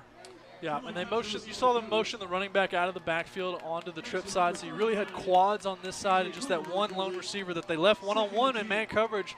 Decent play design, but he dropped the ball. 2nd and 10 for the Warriors. Oh, we have a stoppage of play. Looks like a timeout was called by the Bruins, I believe. Or I'm not sure what happened. The referee down here is still waving the clock. Okay. Guess they're running it. What? The White Hat's unsure what's happening. Are they? Oh, they're talking to each other. I guess he has a little headset. Yeah, it looks like they do. They all have a hand on a microphone here. Oh. I would like hand motions. Right. Tell us. I mean, because from our perspective, it looks like they're all just staring at each other from distances. Right. It looks like something you see on a scary movie, honestly. They're still trying. I mean, how hard is it? Is it a timeout? Is it a penalty? I don't see a flag. Can't be that many options here, guys. One of the referees is talking to Coach. Oh, the clock was running, I think, when it wasn't supposed to. That was what they were stopping it for. Man, if only one of the referees had a microphone that he could make that announcement. That'd be quite the genius idea. I mean, yes. he's able to talk to everyone else except for literally every other human here. So White out of the gun, bunch formation, rolls out to the right, looking to the middle of the field, and he tries to connect with number 5, Jackson Kircher again, just out of his reach. So that's going to be an incomplete pass, 3rd down for the Warriors. Patton Wicker was right on his heels. Yeah, a lot of coverage there. And for the Warriors, if you're hoping to have a shot for this and with the time winding down, this is going to be a big play. It's going to keep the pressure off of your offense to really have to perform as the time winds down. Yeah, Bruins are going to bring pressure. White's going to have to stand in there. Trips to his right, rolls out to his right. The club came back to bite him on that one. He Hunt only had Harrison, one hand to work with. Hunt Harrison wanted that second interception. So White rolled out to his right, and he was trying to throw it to number 17, Tate Collins. Instead, one club in a dream came up and made the play, almost had 2 interceptions. So would he get the credit for that, or would the club get the credit for that? It goes down for the club. Okay. Yeah. You know, 1, we'll give you credit. 2, we'll give the club. 4th down for the Warriors. They are going to decide to go for it. The ball is on the 48-yard line. Ace formation. Oh, wait. I think this is a timeout for PA. Yeah. Yes, it is. That'll be their first timeout, I believe, of the Timeout. Yep. PA. And that was smart. The crowd got into it. You know, maybe the play call didn't get in correctly. They wanted to change up. But what they did is they let them get set on offense to where the defensive staff gets to see what they're lined up in and what plays they like to run out of those sets. And now they can come back with an adjustment to that. And now, you know, here's the cat and mouse game is Little Rock Christian can come out with a different set. Right. Now that they know that PA has seen what they were going to be out in 4th and 10. So it's a cat and mouse back and forth. Let's see, Miss Davis, art teacher at Pulaski Academy. She says, "Go Bruins," from Miss Davis and Indy in Kansas. Nice. Let's see, someone else says, I'm not even going to read that. Nope. Moving on. You guys are correct. Not sure what I was thinking of. Great job, guys, from Joel. Yeah, the only thing about what he was saying there, sometimes you'll see at the end of the game, you'll get a delay of game or a false start, and the clock will run again. Right. And if technically you could run the clock out, but like Garrett was pointing out, the refs can put a stop to that and say, we're not calling a flag on it. We're going to stop the clock and you have to run the play. So they kind of fix that. Go Bruins. Great game. Patton Wicker, your family in New Orleans cheering for you. So both teams came out of their little counseling session. Same formation, trips this side. White takes the snap. Looking down the field, decides to throw it to number 11 just out of the pocket, who runs out of bounds. Yeah, he's short. Very much short of the first down. So he came out about 3 yards short. So number 11, Cade Bowman on the catch. Turnover on downs for the Warriors. 1st and 10 for the Bruins on the 45-yard line. Nice position for the Bruins, that's for sure. That last play before the ball was snapped, Coach Wyatt was on the sidelines, like jumping up and down with his headset off, screaming. Off to the defense. I'm just going to beat this point home because I think it's so important, especially for anyone and everyone watching, and I'll do it after this play. Twins on either end. One man in the backfield. Quick handoff goes to Kenny Jordan. That ball was dropped. He fell on it. There's a lot of issues on the snap. I mean, I feel like the snap is fine, but maybe the quarterback and running backs are just handing it off weird or something's happening back there. So to put it in perspective, and I'm speaking truly out of myself here, is that if we're looking at the ability to teach a player and have a coaching moment, I would have rather seen a coaching staff pour their energy into being sure that their players knew where they were on the field instead of running out of bounds 5 yards short of the first down. Yep. 3 receivers on the right, 1 on the left. Again, handoff to Jordan. He moves his way toward the 45. Looks like he made it there and forced out of bounds by, looks like that was Zach Jordan. Jordan on Jordan. The ball will be spotted at the 45-yard line. So it's back at the original line of scrimmage. So it'll be 3rd down, 10 yards to go for the Bruins. 8:28 left in the game. Bruins lead 49-20. I mean, where do you think the referees got this equipment that they're using? I mean, it literally looks like a bunch of FBI agents in the Matrix out there. I like it. Yeah, I like it. It makes it weird for us, though, because we don't know when they're. And they don't want to communicate. Yeah. What are we doing now? Oh, we got more time issues. I don't think we do. 8:33 is what they want. 8:33 on the clock. Christina, if you want to relay. It's always an adventurous time with the scoreboard here. I still don't understand why he doesn't just turn on the mic and say it. I think he might have forgotten about that. Yeah, he's not in the penalty groove. There's the snap. Rolls out to the right side. There's the pass, and it's complete. That was to Will Hawkins. And he caught it at the original line of scrimmage, forced back a little bit, but. Yeah, he broke off one tackle, but the Warriors really rallied, and had 2 or 3 more bodies on him after that. So good pursuit by them. 3rd and 10 coming up, excuse me. PA going empty. Again, I want to take advantage of these 2 receivers right here on our side. 2 on 2. McKinney should be able to get open. Busby takes the snap. Looks to his left, throws the ball. Oh, he dropped it. Man, and that was intended for Jalen McKinney. Fell incomplete. I guess that was 4th down. I guess we had it all wrong. It was, no.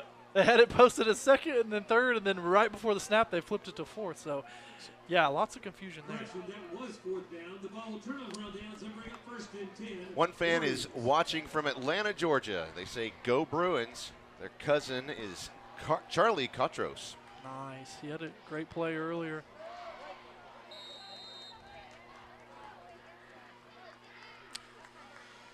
So once again, 1st down for the Warriors. They're working down the field left to right from our perspective. 7 minutes and 56 seconds left to play in the game. The standard Warrior formation, trips to the right, fakes a handoff, then throws it to his running back. Able to break a tackle and still on his feet, working his way up, gets about an 8-yard gain on the play. So an 8-yard gain on the play for the Warriors. That was number 22, Ben Ridings, the junior, running back for the Warriors. 2nd and 3. Lone in the backfield. White takes the snap, makes a quick pass to his left to number 3, Cooper Longworth. That's going to be, yes, it is going to be a 1st down for the Warriors. 1st and 10 for Little Rock Christian. You know, I wouldn't use him on a short hop pass like that. He's really worth a long pass. Ah, I see. Everyone just think about that one for a few minutes. Lone backfield, White with the snap, getting pressure. Outside. Is able to get the ball away. Oh my, wow, he caught it. Holding in the backfield. A fantastic catch by number 17, Tate Collins. We do have a PI roofing penalty that I don't know if we're going to get it on the microphone. Depends on what mood he's in. He's in his penalty groove. I told you he's going to bring it to us now. He just gets shook up. Is that it? I don't think so. Is it? I don't know. I'm going to let this play out before we say anything.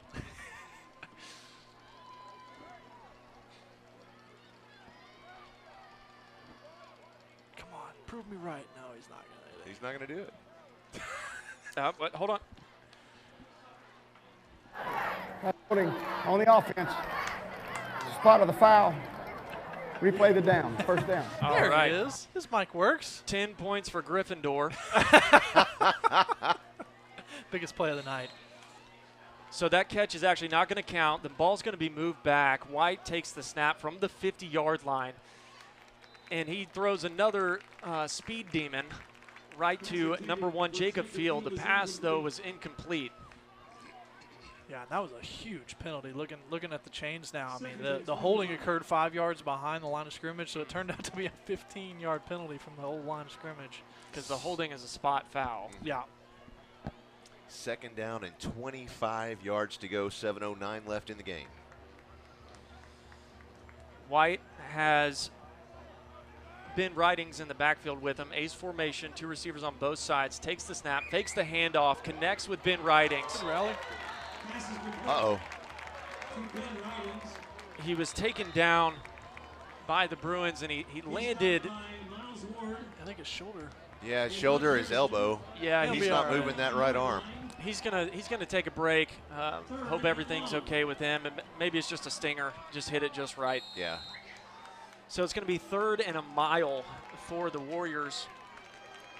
White in the backfield has 3 receivers to his left, 1 to his right. Looking to the sideline for more information. 10 seconds on the play clock. Aiden Sampson is in the backfield. White rolls out to the left, is able to get the pass and catch completed at the 41-yard line. Looked like Davis Hossel on the tackle there to bring it 4th down now. So it's going to be 4th down for the Warriors. 6 minutes and 15 seconds left on your game clock here. Yeah. That time is winding down. Again, this is a team that's not used to always going for it on 4th down. This is a deep. I mean, it is 4th and 15 on the 38-yard line. They would never make this call if they weren't playing PA. Well, they are deciding to here. White lone in the backfield, 3 receivers to his left, 2 to his right, looks to the middle, is able to connect with number 1 Jacob Field, but he is going to be short of the 1st down marker. Yeah, that's odd. That's 3 or 4 times that they've thrown on 4th down, a little bit short of the sticks and gotten tackled before the line to gain. I mean, it does move them back a little bit more. So yeah, but you'd think you'd want to run a play design that has your receiver past the line of scrimmage, and maybe it's the receivers that are not running deep enough. Sure. Not sure, but just kind of an odd play call. So we're going to see some of the second-teamer Bruins out there. You got Brandon Cobb leading the charge at quarterback. Charlie Cotros out far right. 4 receivers on the left, 1 on the right. Cobb's going to keep it. He runs across the line of scrimmage, and he is brought down at about the 32-yard line. So it looks like that's a 4-yard gain. It'll be 2nd and 6. And nothing like getting comfortable in the game really fast. Right? Throw you right into a run. Brandon is a sophomore. There's the snap. Again, keeping that one once again. Yeah. Going to lose. It makes me think of times in practice where, way back in the day, where Coach Kelly would sometimes, to prove a point, would basically just run the same play 4 times, no matter what the outcome was. Like if, not saying that this is a situation, but if a player was scared of getting hit, he would basically just run the same play that would involve him getting the ball. Hit, yeah. 4 receivers on the right, 1 on the left. Cobb with an empty set. This time he passes Will Hawkins to Will Hawkins on the right side. Scrambles up the left side of the field. They do see 2 different PI roofing penalty flags on the play. So, yeah, I would like to note that normally when a penalty flag is thrown and then another one is thrown, that generally means 2 different penalties. But we've seen a lot of flags. We've seen a lot of flags. Holding on the offense. It's a 10-yard penalty from the spot of the foul. Replay the down. That result in just that right there. So Little Rock Christian is making the case that they get to make the choice on the penalty, which is correct. Right? Yep, they have an option. So they could have made it second and 12 or something, and second and 12. Instead, they're going to choose to decline it and take the 3rd and 8. Well, they're still talking about it though. That would be an interesting decision. So, I guess it was going to be 3rd and 12 or 4th and 8. Excuse me. So, honestly, that's probably the best decision is to force it into 4th down. And now because of that, the Bruins take a timeout. That is a hug and haul timeout. Bruins. That timeout sponsored by Hug and Haul. 4 minutes and 40 seconds left to play in this game. I mean, the energy that we saw from the beginning of the game from both teams definitely carried over for the rest of the game. I would say it's not been a lack of energy from Little Rock Christian or really anything besides just a couple of bad penalties. I would say self-inflicted wounds. Yeah, I think the obviously we talked about it earlier. The onside kicks were a huge momentum shifter. It gave PA 3 or 4 straight offensive possessions, so that really hurts and really makes your defense tired. And then, along with the bad face mask penalties and a couple holdings and false starts on Little Rock Christian's offense that kind of stifled their offense and forced them into some passing situations that they probably didn't want to be in. Yeah, about 60 yards in personal fouls alone in penalties for the Warriors. So the Bruins are back on the field. Looks like pressure coming on. Cobb is your quarterback. He's got 3 receivers to his right, 2 to his left. Takes the snap. Tries to throw it right down the middle. The intended receiver was number 7, Andrew Pfizer. However, it was broken up, so it's going to be first down for the Warriors. We knocked 4 seconds off the clock, so we have 4 minutes and 36 seconds. And in between those 4 seconds, we had a massive conversation between the referees, a full-blown interview from the Little Rock Christian sideline with that line judge over there, and we got 1 penalty called over the microphone. So White with the snap, looks to his left, passes to number 1 for the Warriors, and he's met maybe a yard up the field. It looked like Preston Spann got out there from his middle linebacker spot. It was a great play. So Jacob Field has kind of made a living off of that tonight, just getting a catch, trying to work his way up the field. At the 30-yard line, 2nd and 9. So it's going to be 2nd and 9 for the Warriors. White in the backfield, 3 receivers to his left, 1 to his right. He's got Ben Ridings back there with him. Drops back, throws the pass intended for number 11, Cade Bowman. And he threw the ball before Cade was looking, which is sometimes a good thing. But when it's coming in with all that spicy sauce on there. Yeah, that's one thing that I have been impressed with by White is that he hasn't taken any sacks tonight, I don't think. They've gotten some pressure on him that he's gotten out of and scrambled. But other than that, he gets the ball out pretty fast before the rush gets to him. It's like you said. I mean, there's a reason why you get offers. Yeah, absolutely. White with the snap, looking to his right. He's able to connect with number 17 at the 15-yard line. So Tate Collins with the catch. That's going to be a first down for the Bruins, stopped by John Stephen Goodwin. Along with some help from K.J. Colin. K.J. Colin. 3.5 minutes left in the game. Bruins lead 49-20. 1st and 10, ball's on the 14-yard line. White takes the snap, looking in the middle of the field, and another. Wow. He threaded the needle right there. Another great catch by Tate Collins. Wow, sophomore receiver. He's going to have some good games in his future. Yeah. Only a sophomore, but making really great catches, great onside kick recoveries.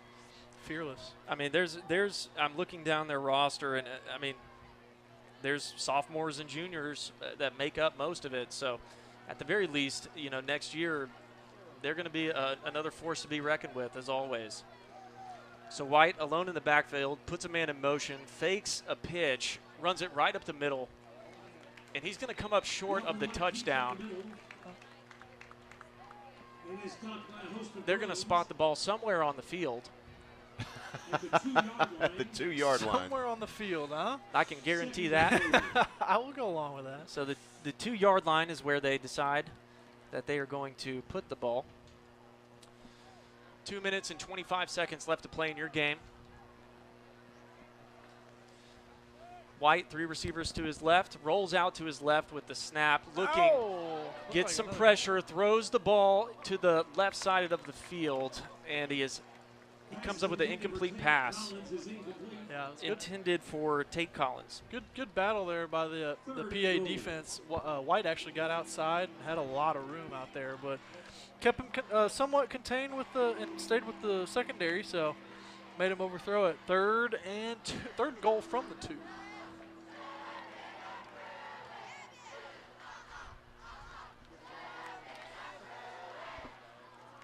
So it will be 3rd down and 2. The ball is on the 2. Got to think they go to the running game here. White in the backfield with Ben Ridings. Takes the snap, runs to his right, and makes it inside the end zone. So we're going to have a touchdown for the Warriors. Hey, we got a signal. We did. Yeah, the white hat gave us a sign. If only we had as good of a signal that they have between their little walkie-talkies down there. You know, my dad, you know, the ham radio operator, his answer to that was, I want to bring a spectrum analyzer so we can find out what frequency they're on. We can listen in. Ah, yes. I'm like, that's brilliant. I'm surprised you haven't gone there already, Josh, honestly. I am too. So the Warriors are going to elect to kick an extra point here. The kick is up. Looks good. Oh, no, excuse me. It went left. And yeah, he's pulled a couple of those really far to the left, and that one finally went over. So your score is 26-49. The Bruins leading. I'm not sure why the play clock is running, but it doesn't matter. All right, I'm looking through here. 49-26. Let's see if there's anybody that got that one just yet. Let's see, 49-51. No one put in a prediction for Bruins having 49. So in order to make somebody's night, yeah, I know, we're going to need to get in the end zone. So Homer's Kitchen, they're committed to this, right? Like, if this doesn't happen, you know, all the way to the end of, you know. I already possess all 13 gift cards. Oh, wait a second. So you're telling me that they're already individual gift cards? Yes. So then you can just flash all of those bad boys if you win. Oh, I mean, yeah. The final winner is going to get 20 or what? 13. You 13 said? $25 gift cards. Oh my gosh. To Homer's Kitchen table. And then when no one gets it, Josh, we'll wonder where those gift cards went. Well, that's where our crew end of year party will be held. Broadcast crew dinner. Yes. Dinner with Christina everyone. takes us out. Yeah, that's right. The Warriors tried an onside kick, and John Mark Charette came up with it for the Bruins. 1st and 10 for the Bruins. Well, I can tell you right now, the only person that guessed Little Rock Christian would have 26 was Emery Considine, and Emery said that the Bruins would have 42 points. Oh, man. That's a decent effort. So the Bruins are in a bunch formation. Kotros as the running back. It pitched to Will Hawkins, who's running up the left side of the field, decides to turn the Jets on, puts a move on a Warrior, and is finally brought down. Decent gain there, almost 10 yards. I got to say, Ben Ridings right there. You know, we've had some issues with unsportsmanlike issues and whatnot. There's some sportsmanlike actions from Ben Ridings.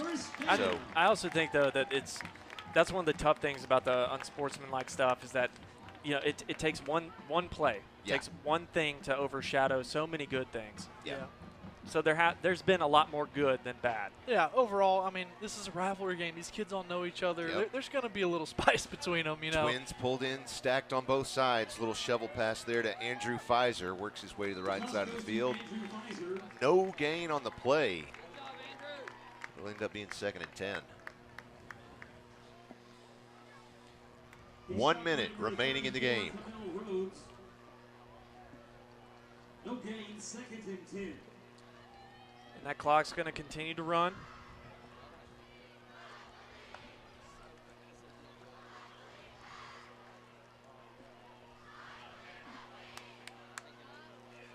Three receivers on the left, one on the right. Cobb has one man in the backfield on his right side. 33 seconds. There's the snap. Whoa. Oh. Oh, wow. Oh, they're going to say no. He did get tackled there. It's a loss. Looks like it'll be 7 yards. Yeah, penetration was from Jordan Johnson, number 55. Run was Chase McKendra for the Bruins. Coach Lucas down here, check it out on the sidelines. He's asking the. He wants to hear it from the crowd, man. He pointed up at the scoreboard and then put his hand to his ear, telling the student section, "I want to hear you." So that's going to be the ball game for you here on this Friday night. The Warriors coming up short, scoring 26. Your Pulaski Academy Bruins scoring 49. Well, like I said, nobody won again. I think I'm going to go through it and find out who it was that had the closest guess tonight. And since it's not a perfect prediction, they won't get the full 100, which is what we have compiled so far this year. But I will send out a $25 gift card to whoever was closest tonight. I think that's probably fair. So I think it will be interesting, though, to let it ride throughout the season. Maybe someone hits it. I mean, I got a lot of homers. I think we've already made this. We've already set the terms. Oh, right, about the So it's got to roll. Okay. Yeah. Post-state championship dinner. Oh my gosh! Well, can you can I say imagine? Wow. Okay. Well, maybe we just let it ride. Getting a little ahead of ourselves, guys. I know. Watch next game. There's gonna be like 17 people that nail it. Right. Yeah. Exactly. Exactly right. Yeah. All right. Well, so next game we are at Mountain Home. Is that right? Yep. Mountain okay. Home. I always want to say, is it Mountain View or Mountain Home? I know. No, I got confused. I had to double check that the other day. I was like, I need to go look at the schedule again. Right. Where am I driving to? All right. So we've got the drive. If you're not going to take the drive to support the team, well, that's fine. We'll have the game right back here. So if you're watching on YouTube, be sure to hit that like button for us and subscribe. You know what? That reminds me. I'm going to go and look right now because before tonight's game, we were 8 subscribers short of 3,000. Oh, come on. Right. Come on. 8 subscribers short of 3,000. So if you're watching the game, and you watch the game with us every time. You should be subscribed. Oh, we're there. Costs you nothing. We hit it. We're at 3,000 subscribers. There we go. That's what I'm talking about. That is awesome. Look at that. 97 more thousand, and we will get our silver plaque. Yes. Right. So 97,000 is all we need left. So thanks so much, everyone, for doing that. Make sure to subscribe. And follow us on social media as well, whichever platform you like, whether it's YouTube, TikTok. We're on TikTok? We're on TikTok, yeah, Oh, PA gosh. Live. Ew. I don't really post there very often, but I want to get a little more in the habit of doing so. Who stood out to you guys as a player of the game tonight? You know what? If I was going anywhere with that, I think to me it's obviously Kenny Jordan. Yeah, it's hard to go against Kenny Jordan. I want to throw something out with KJ Colin on defense. They didn't have a ton of explosive passing plays, and obviously, I mean, you also got to look at Hunt too. Hunt Harrison Hunt out there had an amazing game on one defense. Arm, Patton Wicker had an amazing game on having defense. several tackles, having one interception, almost a second one right here in front of us. So with a broken hand. Yeah, that's. I think he killed it. So there's so many to choose from. Yeah. I'm gonna say it's honestly it's a team win. Yeah. It's a Bruin win. You're coming off of a 2 weeks of practice. You know, there's a lot that can happen in those 2 weeks. So to be able to come in today, especially playing against a big rivalry team like Little Rock Christian, and set the foundation for basically letting everyone know that you can be the Bruin team that everyone knows. Yep, you're absolutely right. Well, so Blake, we're headed north next week. Everybody stick around. We can't wait to bring you that one from Mountain Home, the Mountain Home Bombers. That's where we're headed next week. So again, this is Little Rock Christian. I think I'm trying to remember what our record was with them, but I'm not remembering right now. Tonight's final score, 49-26. Bruins come away with another victory. We won all of them. They won one. Well, there you go. There you go. There's the record. All to one. So thanks for joining us tonight. And so on behalf of the entire crew, I'd just like to say good luck, good night, and 73.